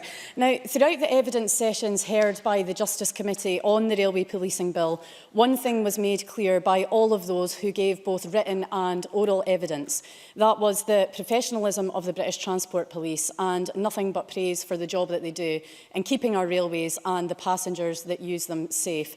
And I would start by commending them for that work, because I think it's really important to remember here that the proposed integration of the British Transport Police into Police Scotland isn't about fixing a broken system, as has been suggested around the chamber today. It's about making railway policing work better for all of Scotland, making it accountable to the people of Scotland, and looking to the opportunities to build on the current system of railway policing across the country, based on the recommendations of the Smith Commission. Based on the evidence we received, I believe that there are advantages to be achieved as a result of integration and opportunities for improvement should the process proceed. The first of these is in terms of the location, the geographical spread of the officers and the resulting opportunities to enhance the police service across the whole rail network in Scotland. Currently, the British Transport Police maintains a focus in the Central Belt, positioning most of its officers there, while leaving many stations in the rest of Scotland, including 3 in my constituency, unstaffed. We received supplementary written evidence from Chief Constable Paul Crowther of British Transport Police that there are currently 262 officers in Scotland who are predominantly based in the Central Belt. Out with that area, there tend to be on average about 6 officers at some of the bigger stations compared to 54 here in Edinburgh and upwards of 20 at the stations in Glasgow. As it stands, if an incident occurs at one of those unmanned stations, such as those in my constituency or elsewhere in rural Scotland, Police Scotland officers could more often than not be the first to arrive on scene, not the British Transport Police. Assistant Chief Constable Higgins of Police Scotland outlined in evidence to the committee that should the bill proceed, the force will undergo an upskilling programme for all serving officers to the level of inspector on railway policing, as we've heard today, and will include additional weeks of training in railway policing for all new officers. This would mean that post-integration, if an incident occurred at an untended station, as many are out with the Central Belt, there would be greater confidence that those responding were adequately trained in how to handle the situation. And this general upskilling of all officers can only be a good thing. Yes. Lane Smith. Thank the member for taking the intervention. I'm genuinely interested in what this would mean for personal track safety certificates. Is the member saying that all officers would have this? A point answered today in the chamber. That may be something that all officers don't have, but there is more information to come forward on that as well, which we didn't receive through the committee. Now, additionally, Chief Superintendent Crossan of the Association for Scottish Police Superintendents said that should integration go ahead, the ability of Police Scotland to consistently and easily use their resources in railway policing, which British Transport Police currently has to request, could lead to an enhancement of service. In supplementary evidence to the committee, we heard that in 2016 there were 1,749 incidents recorded on the Police Scotland Storm Unity and Command and Control System as an external force request, which British Transport Police is categorised as. There were also 4,500 calls received by Police Scotland from the British Transport Police. There's clearly much crossover between the two forces currently, which would be streamlined and more adequately dealt with should the integration of the two forces go ahead under one command structure. Now, I do understand that there are many fears and concerns associated with the proposed integration, and we heard much about some of those issues in our evidence sessions. Foremost in that, and what has to be ensured during this process if it goes ahead, is that the specialist knowledge, expertise and the ethos that John Finney talked about within the British Transport Police is retained. These points were directly addressed by Police Scotland in their evidence to the committee. They outlined their plans to create a specialist railway policing division within their ranks that will draw on the experience and expertise of current British Transport Police Scotland officers, while also providing general railway policing training to all officers, creating a better trained base without losing the knowledge and ability of the specialist group. We were given assurances that those who wish to continue to police the railways will do exactly that, as we heard outlined by the Minister. The funding for training was raised as a concern. Both Police Scotland and the Transport Minister in their evidence highlighted that training costs should be met from the efficiency savings to be made. But as this progresses and the full training needs are assessed by the Joint Programme Board, there will be a clearer picture of this moving forward. And the committee has asked that the Scottish Government report back to the Parliament about that. One of the main fears, however, was the transfer of current British Transport Police employees over the security of their salaries and employment. The TSSA presented us with evidence of a survey which showed 37.5% said they intended to leave if integration went ahead, but the majority of that was based on the belief that they would be made redundant. And we heard that that would not be the case. And we've also heard about the triple lock guarantee that's been given by the Scottish Government. But as John Finney suggested, it's not really for up to the members to be persuaded. There's clearly a lot of work that needs to be done there to persuade staff members and British Transport Police officers that this will be the case. Now, the Railway Policing Bill has raised questions and clarity is still needed in some areas, detail which is currently being worked on by the Joint Programme Board. And questions which I trust will be answered as this bill progresses. I can completely understand some of the concerns raised. Please conclude. And some of the fears held by staff affected. With any big change, that is going to happen. But I strongly support the general principles of this bill. Thank you very much. I call Liam Kerr to be followed by Ben McPherson. Mr Kerr, please. Thank you, Deputy Presiding Officer. The biggest concern with the Railway Policing Scotland Bill and specifically the proposal for integration of the British Transport Police's Scottish Division into Police Scotland, is simply this: it doesn't make sense. The Smith Commission recommended bringing the staff and powers of the BTP within the remit of the Scottish Parliament. In 2015, the Scottish Government said, "We believe the functions of the British Transport Police should be integrated within Police Scotland. This will ensure the most efficient and effective delivery of all policing in Scotland." Now, the committee heard that the BTP authority set out 3 ways in which the devolution of functions could be achieved, but the Scottish Government consulted on 1, merger, the option that the BTPA called the most complex route to devolution. And it's the only one being brought forward, apparently simply because it is Mr Matheson's long-term ambition. Nevertheless, let's take efficient and effective delivery as the required destination. Will the merger deliver? Well, not according to the Rail Delivery Group, which says integrating the service is not in the interests of passengers, nor the BTP, who have warned a deep and clear understanding of the unique requirements of the railway will be lost, nor the BTP Federation, who warn of the potentially life-threatening consequences, nor the RMT, who say specialist policing on the railways will be lost forever and will adversely impact the safety and security of rail workers and passengers. A very quick one, please. John Mason. Police Scotland do a lot of specialist things. Is it not slightly insulting to them to say they couldn't handle the railways? Liam Kerr. Absolutely not. ScotRail cites the Netherlands, where the railway police have been incorporated into a single national police corps, and note great difficulties. They express concerns and warn that there would be a loss of specialism. It doesn't make sense. And make no mistake, this is about specialists. According to Railway Magazine, the BTP understands the industry's safety culture and operations and is part of the railway family. It has been comprehensively reviewed by both government and independent bodies 4 times since 2001, more than any other police force in the country, and all are unanimous. It is efficient and effective already and should be kept as a specialist and separate force for the whole of the British railway network. Chief Constable Crowther told the committee that railway policing is substantially different. These are specialists with specialist skills. The committee heard evidence that fatalities responded to by officers inexperienced in railway policing take 50% longer to deal with, that cable theft offences take 33% longer to manage, and that train operators claim to have a level of confidence that BTP will hand the service back to the train operator within 70 minutes, noting, an incident at Carluke, which Police Scotland handled, took 107 minutes, and the resultant delay incurs costs of approximately £160,000. And finally, the Samaritans highlight the specialist skills the BTP have in dealing with suicides, as well as traumatised staff in the wake of train line deaths. And will that resource remain available? Well, cross-country were concerned that post-merger BTP officers will be deployed to non-railway duties in an attempt to fill funding and resource gaps, leaving the network diluted and under-resourced. And this is important. The BTP officers report themselves, due to the uncertainty over terms and conditions and pensions, that staff might leave, impacting experience, operational capability and service delivery.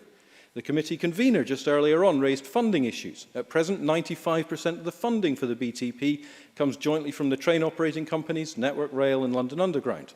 But as the BTP authority themselves pointed out in their submission to the Public Audit Committee in January, there are centralised police support functions provided by BTP which would need to be replicated in Scotland in an eventual merger.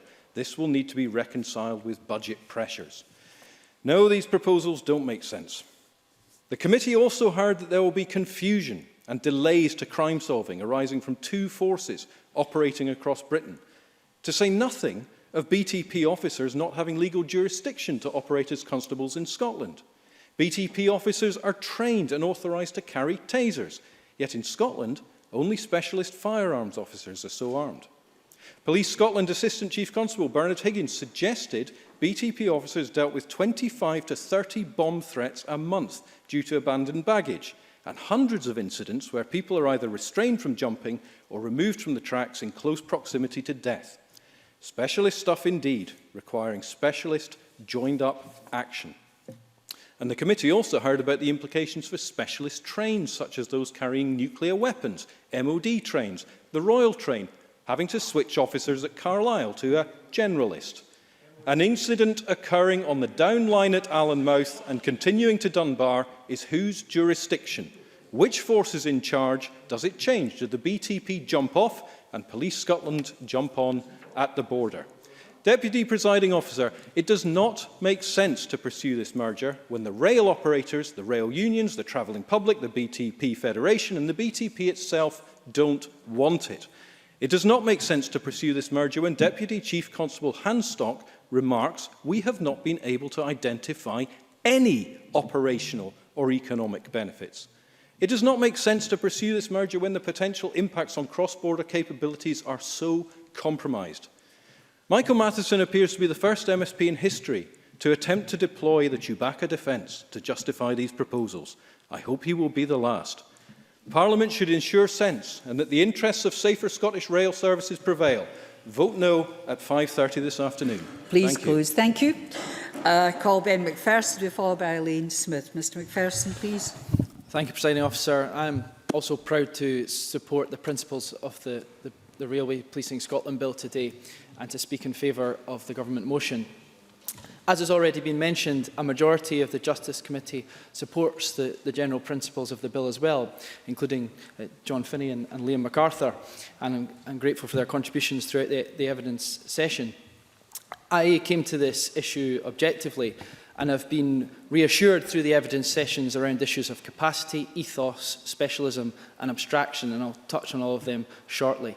But I was also enthused through the evidence sessions about the opportunity that this bill will create. As Mary Evans pointed out, legislation isn't about fixing something that's broken, it's about how you use the law and government policy in order to improve service. Integrating the British Transport Police and Police Scotland, as proposed in the bill, has the potential to improve railway policing across Scotland and a better service for all of Scotland. Integration can enhance policing by allowing direct access to the specialist and operational resources of Police Scotland, and also making a more integrated and effective service which will strengthen and complement what is being offered at present. Operators have stated support for this. As Fulton McGregor pointed out, TransPennine Express have suggested it's an opportunity, and also Darren Horley from Virgin Trains, who obviously operate the East Coast Main Line, said, for Virgin Trains' point of view, it is an opportunity. From an operational point of view, in terms of Police Scotland, Assistant Chief Constable Higgins has stated that this is a sensible move, and contrary to what Liam Kerr said, this is a sensible move. Police Scotland currently looks after the entire transport network in Scotland, so it is sensible for it to look after the rail network as well. And in terms of capacity, Assistant Chief Constable Higgins also stated that the reality is that Police Scotland is the second largest force in the United Kingdom, with some 17,000 officers and assets that are simply not available to the British Transport Police D Division. Although at present Police Scotland will deploy assets on request to British Transport Police, they will be able to do so routinely should integration take place. And that will lead to a greater effectiveness and efficiency in the view of Assistant Chief Constable Higgins, and a greater ability to deploy more resource to locations that currently do not receive them, and that's the benefit to the whole of Scotland. Indeed, BTP Chief Constable Crowther stated that Police Scotland has the full range of specialist capabilities available to it. In terms of operational capabilities, Police Scotland has everything that it needs to police the railway. And so, in terms of capacity, the resources are there, and in the opportunity, the economies of scale that can be provided by integration, there is strong support from both Police Scotland and operators.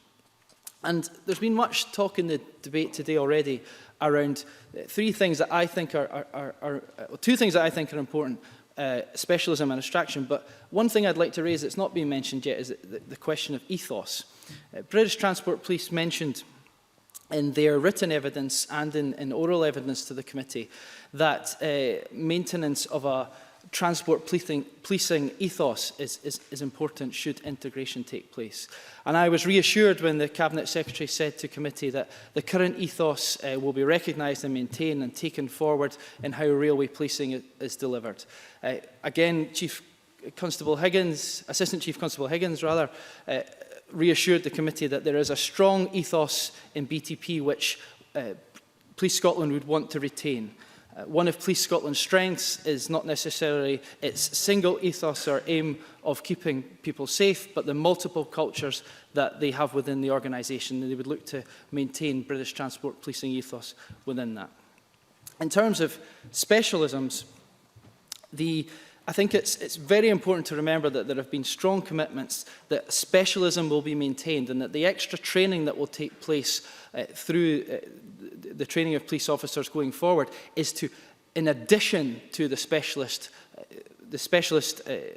entity, the specialist function, policing function that would remain within Police Scotland. I think it's very important to clarify that a specialist policing function will remain within Police Scotland should integration take place. And the additional training will be over and above and create added value.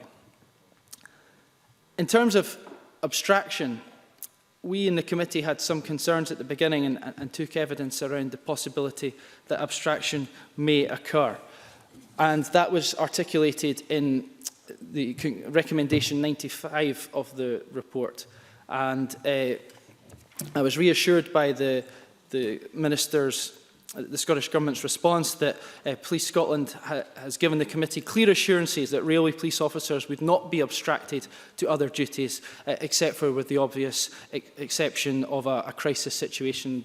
And I warmly welcome that, because I think that is an incredibly important point. I am mindful of time. I'd just like to also state that I welcome that the dialogue between the Scottish Government and operators and other parties involved has been constructive, and I hope that continues going forward. And I also welcome that in terms of with regard to terms and conditions, I think that access to the current pension schemes is an important point, and I welcome the Minister's positive statements on that. Thank you, Presiding Officer. Thank you very much. Colleen Smith, we followed by Stuart Stevenson. Mr Stevenson, fair warning, will be the last speaker in the open debate. Mr Stevenson will probably get 6 minutes. Elaine Smith. Thank you, Presiding Officer. I'm speaking in opposition to the Scottish Government's plans to abolish the BTP in Scotland, not only as a Labour MSP, but also as I am convener of the RMT's parliamentary group. And of course, it's not only Labour and the RMT who oppose the legislation. STUC policy is to oppose, and that was confirmed at STUC 2017 last month. The BTP officers themselves don't want it, the BTP Federation don't want it, all of the rail unions certainly don't want it, even train operators don't want it, and based on the responses to the Government's consultation, very few of the public want it either. So, if the SNP... Would the member give me a moment, please, to get started? So, if the SNP simply batter on against the majority opinion and introduce this unwanted legislation, what might the consequences be? Well, not only will we have a railway operated by companies abroad that's expensive to use and is regularly disrupted, but we will also have no dedicated police force to look after it, with the specialist skills of some of our transport officers at risk of being lost, and that would lead, in my opinion, to a less safe railway. And we're already hearing about officers leaving the BTP in Scotland to transfer to units in England and Wales so that they do not have to be part of Police Scotland and can keep their specialist status. I will take an intervention from Fulton McGregor, who took one from me earlier. Fulton McGregor. To the member for taking the intervention. I realise how opposed she is to this motion and the general principles of the bill, but I'm just wondering if she knows why her own party didn't put forward something for the Chamber to vote on tonight, or were they just depending on the Tory motion being accepted? I thank the member for the intervention.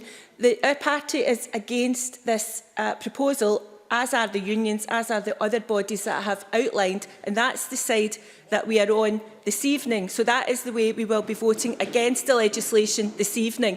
Plus, there was only one option consulted on, and frankly, that's pretty outrageous. The Minister and others mentioned Police Scotland's Assistant Chief Constable Bernard Higgins, but even he acknowledged that there was a risk that the skills base will be diluted. Now, the Scottish Government seem to be trying to say that this will be the most efficient and effective way of policing our railways, but when I hear governments talking about efficiencies, that tends to mean one thing, and it's cuts. But the reality of this change is it will actually cost more. And the STUC only today have expressed concern about the inadequate provision in the financial memorandum that accompanies the bill. The RMT have said that these reforms will require rail service operators on both sides of the border, particularly where the service crosses the border, to have the same operational agreement with two separate police forces. Currently, there's only one railway policing agreement that is required, so that means unnecessary spending at a time of cuts to other public services. And then there are practical issues of actually policing the rail infrastructure. The RMT stated in oral evidence to the Justice Committee on the 14th of March that Police Scotland would not have access to our railways if there was a derailment or a collision or any trespass on a railway if Police Scotland officers do not have a personal track safety certificate. They cannot go on or near the running line. So I would like to know if the Government is seriously proposing that we would have officers dealing with railways who cannot actually attend the scene of a crime, because if that's the case, then that is deeply worrying. A further concern from the RMT and the other unions is that there is no statutory requirement in this bill for rail unions to be consulted when going ahead with these reforms.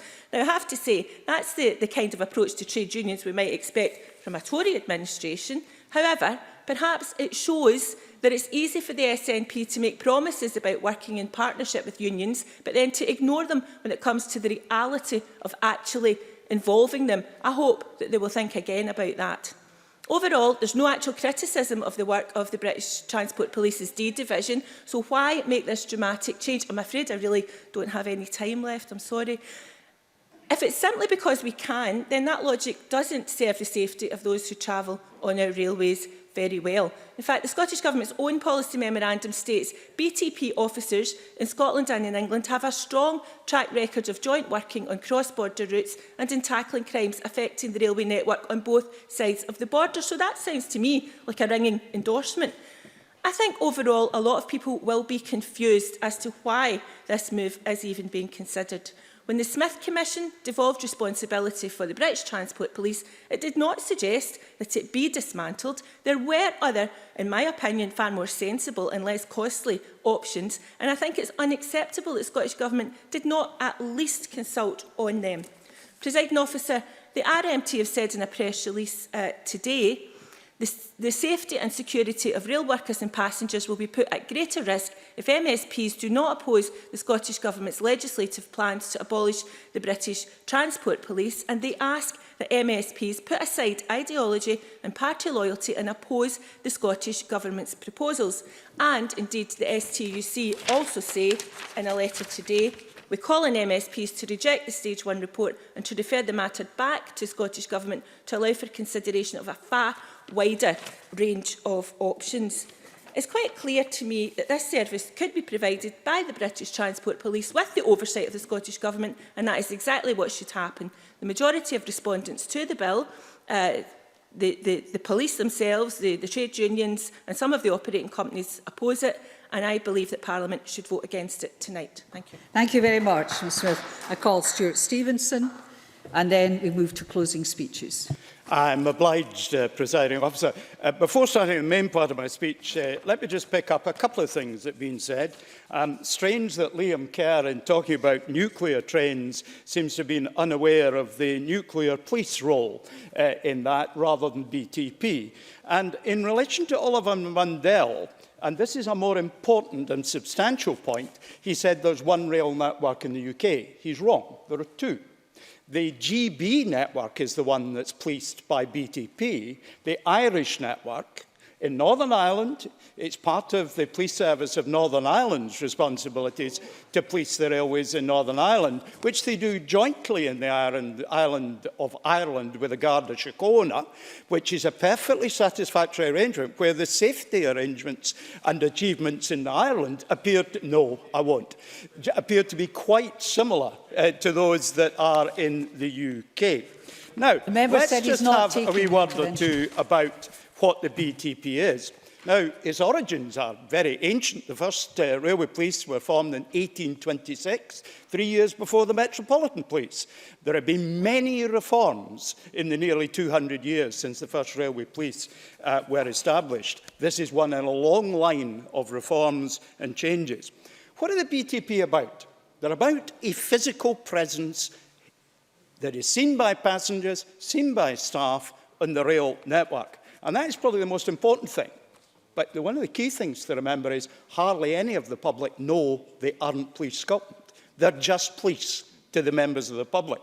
And I can give an example. Some years ago, I found some money lying in the street on my way to the station. I took it to BTP at Waverley, and I was told I had to go to a different police station to hand it in.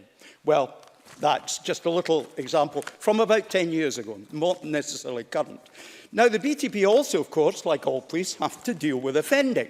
Now, I heard from Douglas Ross that the amount of offending would overwhelm the Police Scotland. Well, the number of offences is less than... Point of order. Oh. I'm sure Mr Stevenson didn't want to mislead Parliament. He said I told Parliament that the increases would overwhelm the British Transport Police. Sorry. I don't even think that. I don't think that's a point of order.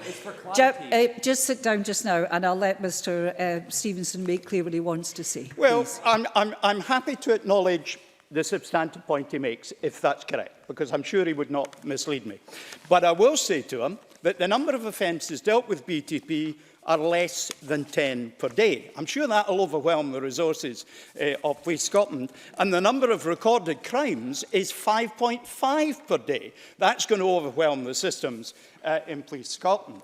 Now, also, of course, what the BTP are there, besides dealing with offending, dealing with... Both being very impolite, Minister and Mr Ross, to the Speaker. Thank you, Presiding Officer. The other matter which is vital role of BTP is, of course, the strategic one related to terrorism. Indeed, a UK Parliament committee session, DCC Handstock, said in the hierarchy of risk, the biggest threat is terrorism. The challenge of protecting the network that is so wide and open, the risk being so unpredictable, causes the greatest level of concern. So let's think about interfaces. There are 45 territorial forces in the United Kingdom. There are 3 national forces, BTP, Ministry of Defence and Nuclear. After this reform, what's the number? Exactly the same. It's just that some of one has gone to another. There are still 45 plus 3. And the number of interfaces is therefore, arithmetic, 990 interfaces. There will still be 990 interfaces. Now, does any of this matter? Well, 95% of rail passenger journeys made in Scotland are wholly in Scotland. So at the moment, those interface with a separate police force from all the other crime that there is. With this reform, they are now interfacing with the police force that deals with crime throughout Scotland and offences. So actually, in terms of interfaces that the public deal with, we dramatically reduce the interfaces that there are. So let me just say a couple of things about track access. Even if every police officer had a track access certificate, it would be unwise to rely on that. I've got a motorcycle licence, but I haven't been on a bike since 1969. It's legal for me to get one on tomorrow. Very unwise to do so because I'm out of practice. So therefore, I'm quite clear. Police officers should only go on the line in the most extreme of circumstances, certificate or not. I hope if a mother pushed a pram over a platform, I would shout to somebody, tell me if a train's coming, and jump and rescue them. I think police would do the same. But yes, the core has to be in the hands of people with track certificates. That's the important thing. Now, with 300 plus railway stations in Scotland, how many have BTP present? Actually, about a dozen. So we know that the majority of railway stations across Scotland are covered by Police Scotland, and that will continue. Now, finally, let me just say to my Labour colleagues, I hear everything you say, but you better tell the Lord Mayor of London, the Labour Lord Mayor of London, who wants to integrate the BTP into the Metropolitan Police. So you're saying one thing in Scotland, and we're hearing another thing in London. So, Presiding Officer, I strongly support this. Thank you very much for the 6 minutes. Don't bank on it because it wasn't a point of order in the first place. I just felt kind. I now call on Mary Fee, please, to close for Labour. 5 minutes, please, Ms Fee. Thank you, Presiding Officer. And in closing for Scottish Labour today, I will repeat the stands taken by my colleagues that we do not support the general principles of the Railway Policing Scotland Bill. As a member of the Justice Committee, I'd like to thank the witnesses for their input and evidence and the clerks for their support during the Stage 1 inquiry. However, I do not share the majority opinion of the committee in supporting this bill. The TSSA, the RMT, ASLEF and the British Transport Police Federation all oppose this merger, and for serious and justifiable reasons. These are people who know what is best for the security and safety of the staff and passengers of our railways. And whilst we agreed to the devolution of the function of railway policing through the Smith Commission, there was no agreement what that devolution would look like, nor does any party have a manifesto commitment to integrate D-Division into Police Scotland. The Smith Commission recommended that the functions of the British Transport Police in Scotland will be a devolved matter. And as my colleague Neil Bibby rightly said, it would be profoundly wrong to suggest the integration of BTP into Police Scotland is somehow a requirement or a stipulation of the Smith Agreement. So questions have arisen over the motive of the SNP to go further than Smith's proposals. The Transport Salaried Staffs Association believe that, and I quote, "The desire to integrate is the product first and foremost of a political agenda that overrides the implications for policing that ensures the safety and the security of rail passengers and workers, as well as the infrastructure of the railway system." Indeed, these are strong words, but words from those who know better than the Transport Minister and the Justice Minister on what is best when policing our transport system. The risks of this merger have been warned of by unions representing rail and British Transport Police staff. These identified risks cover the impact on cross-border services, a dilution of expertise and skills, retaining the skilled and experienced BTP staff, the potential impact on safety and security, and the unknown costs for rail operators and Police Scotland in training. That's why the National Union of Rail, Maritime and Transport Workers have warned, as my colleague Elaine Smith pointed out, that they have not ruled out the option of taking industrial action to retain BTP officers in the railway, because we are concerned about the safety of railway staff and passengers on trains in Scotland. We need cast iron guarantees from the government that no existing terms or conditions of BTP officers and staff will be diluted, nor will any new officer be paid less if the integration succeeds.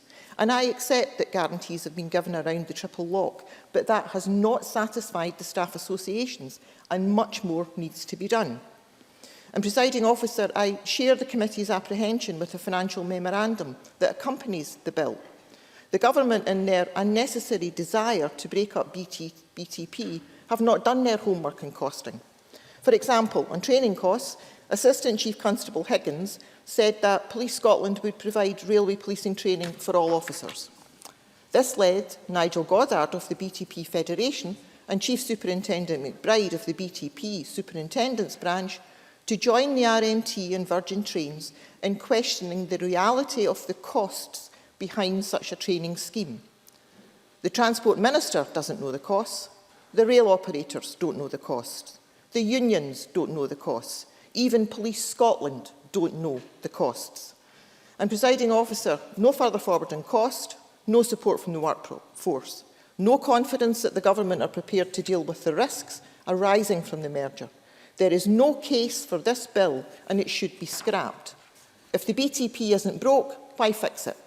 And why risk making things worse? The Scottish Government should listen to the officers on the ground, the railway staff and their unions, the passengers and the rail operators. The Scottish Government should scrap this bill, and that is why Scottish Labour will be voting against it today.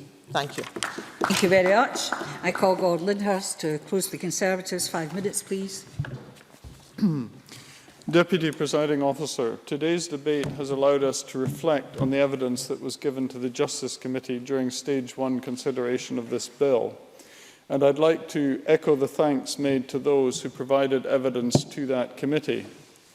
Much of that evidence was opposed to the one option that was consulted on by the Scottish Government, and that despite the fact that 3 options were put forward by the British Transport Police Authority. The evidence against the bill is best summed up in the quote from the Railway magazine my colleague Liam Kerr referred to earlier. I know that legislative or operational changes to our railways can very often be a bone of contention between stakeholders.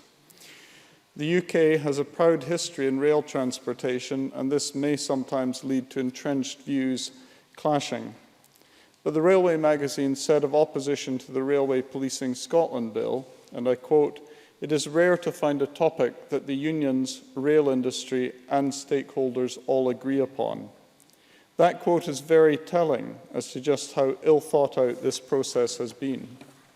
My colleague Douglas Ross, in opening this debate for the Scottish Conservatives, made clear that our party support the Smith Commission recommendations. However, devolution offers the chance to keep the single British Transport Police Force and all the experience it provides, whilst introducing a level of accountability in Scotland. And my colleague Mr. Ross was also correct in identifying what appears to be the real reason why the Scottish Government has opted for the most difficult of 3 options. It is the SNP's stubbornness and its obsession with cutting ties with anything that includes the word British. This is reflective of the SNP's general approach to ignore the undoubted benefits that being part of the United Kingdom brings, and that at any cost. But that cost must not be the safety of rail passengers in Scotland. The convener, my colleague Oliver Mundell, and others have pointed to a number of questions that must be answered. Questions about current terms, conditions, pension rights and benefits. Vital if Police Scotland is to retain the skills, the knowledge and the expertise that British Transport police officers and staff have acquired. Liam Kerr referred to what the Samaritans said, and again I quote, "British Transport Police have specialist knowledge of suicide and mental health issues in rail settings which must be protected and encouraged." And it is, in my view, essential that work is done to guarantee that these specialisms are not lost. Police Scotland has committed to providing railway training for all police officers, as has been referred to. But, as has been questioned in this debate, how much will that cost? Who will pay? And perhaps more importantly, what level of expertise will such a training offer? Effectively, this SNP government seeks to erect a border on the railways. Will British Transport police officers heading north have to disembark from trains heading into Scotland to be replaced by a Police Scotland officer? I recall years ago how cross-border policing in the general context, no, I won't at this stage, my time has been reduced. I recall years ago how cross-border policing in the general context caused the same difficulty and how this had to be resolved. But instead of making progress here, it seems the SNP wished to step yet again back into the past. As the British Transport Police Federation itself pointed out, confusion, delays and cost are just some of the effects that will be felt by passengers. What about cross-border train services carrying football supporters or other specialist operations? These are all things the British Transport Police deal with seamlessly on a day-to-day basis. So the government is going to have to think very carefully and very hard about what is going to be done at a practical level to ensure that the current level of protection continues for all rail services if the SNP's plans are to be progressed. The Scottish Government should now step back and fully consider all 3 options, including the issue of greater scrutiny and accountability in the Scottish Parliament and greater alignment between the British Transport Police and Police Scotland. And conclude. accordingly, I conclude by saying that I would urge parties across the Chamber to vote with the Scottish Conservatives against the general principles of this bill. I call Michael Matheson to close for the Government. Cabinet Secretary, 7 minutes, please. Thank you, Presiding Officer. Can I first of all begin by thanking the committee for the work which they've carried out in scrutinising this piece of legislation at stage 1, and those who submitted written evidence and also who gave oral evidence to the committee during the course of consideration of the bill at stage 1. Presiding Officer, anyone who has an interest in the issue of policing of our railways in Scotland, it could be in absolutely no doubt about what the position of this government's position has been on how that should be delivered in the future. We set out our position regarding the policing of our railways back in 2011.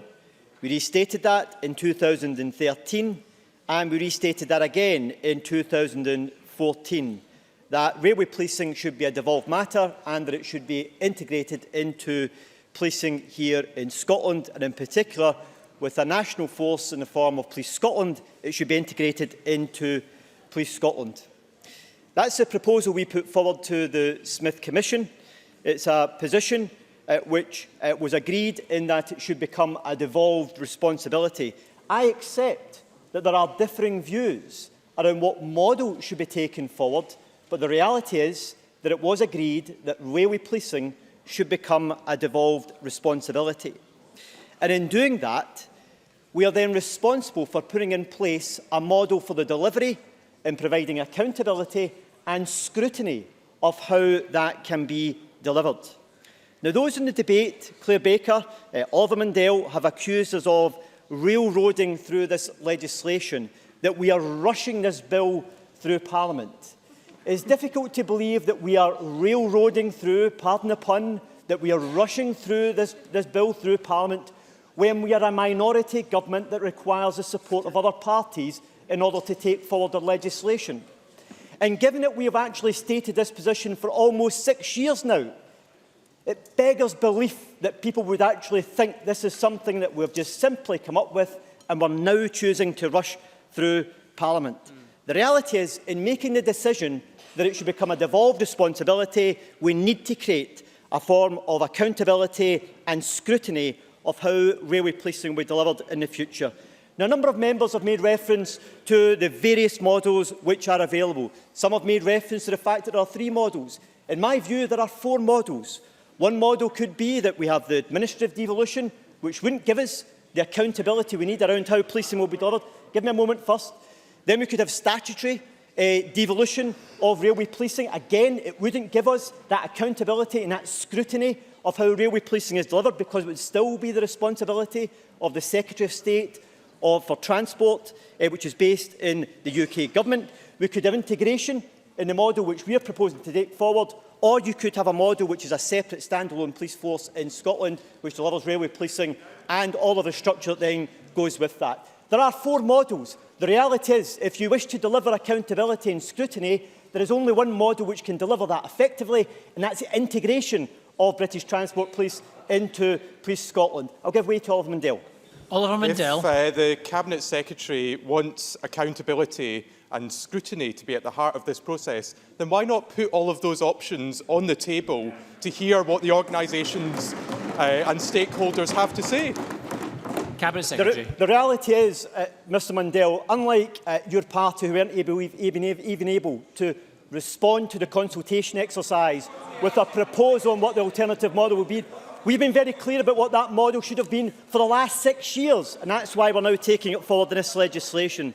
The other important issue that has not been touched on, and surprisingly by the Conservative Party here this afternoon, is the UK Government's Strategic Defence and Security Review in 2015, which highlighted the need to look at how we can deliver more effective infrastructure policing and security in the UK, looking at railways, roads, seaports, airports and border policing.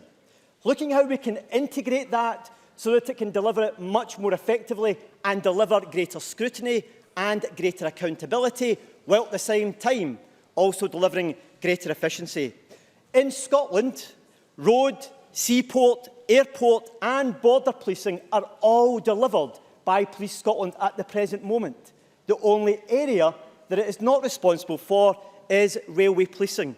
So even the UK Government, in recognising the challenges which we face in policing major parts of our infrastructure, have highlighted the need to have greater integration and coordination of how they are policed. And that's exactly what this piece of legislation will assist us in being able to achieve, providing that single command structure for our infrastructure policing here in Scotland in a way that delivers greater security and more responsive ways in which we can respond to issues such as terrorism. And some members have raised this whole issue around the risk that's posed by terrorism as a result of no longer having a specialist railway police force. The reality is that specialist railway policing will continue to be a provision that's delivered by Police Scotland, just in the way in which it delivers specialist airport security, the way in which it provides underwater policing, the way in which it provides port security, and the way in which it provides border security, all of which are delivered by specialist units and will be delivered by a specialist unit within Police Scotland, and providing a single command structure much more effective to be able to respond to issues such as terrorism.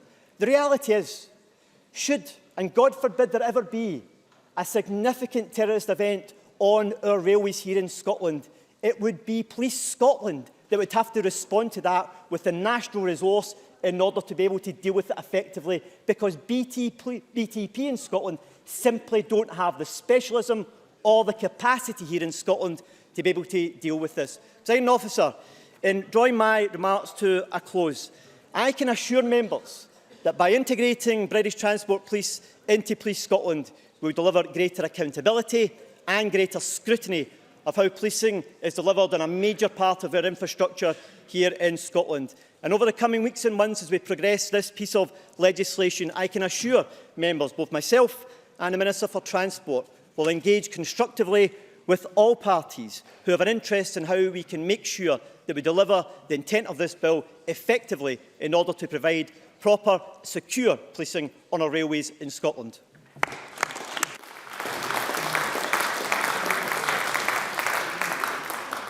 Thank you. Point of order from Douglas Ross. Thank you, Presiding Officer. As you are aware, I submitted an amendment to today's SNP motion to integrate British Transport Police into Police Scotland, which ultimately you decided not to accept.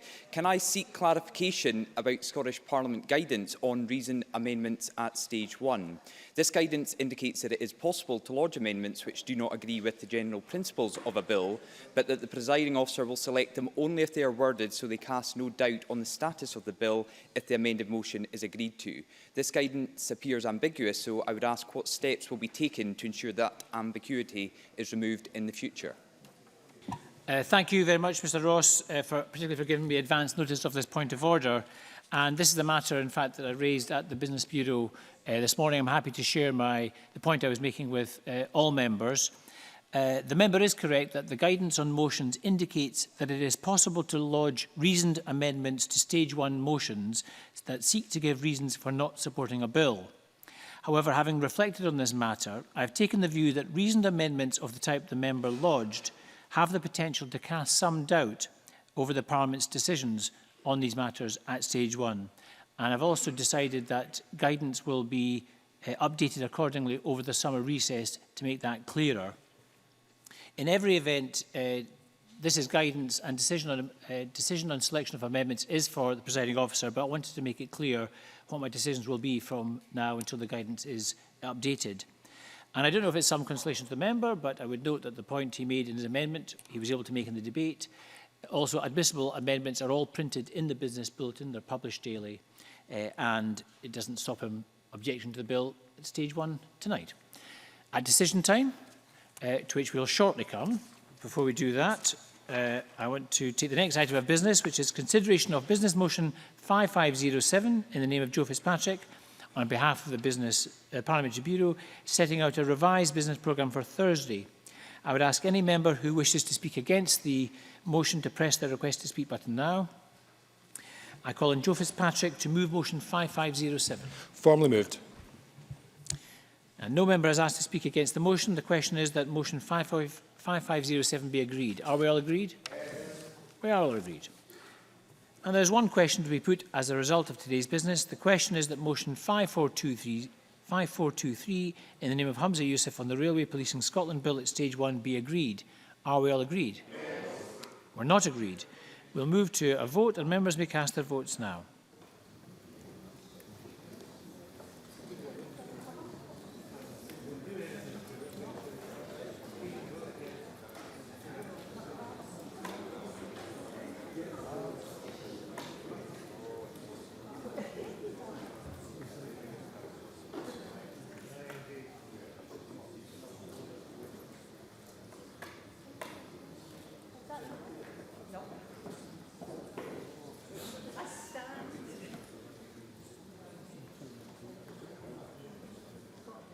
The result of the vote on motion 5423 in the name of Hamza Youssef is yes 66, no 44. There were no abstentions. The motion is therefore agreed. And that concludes decision time. We'll now move to members' business in the name of Pauline McNeill on food banks. We'll just take a few moments for members to change seats.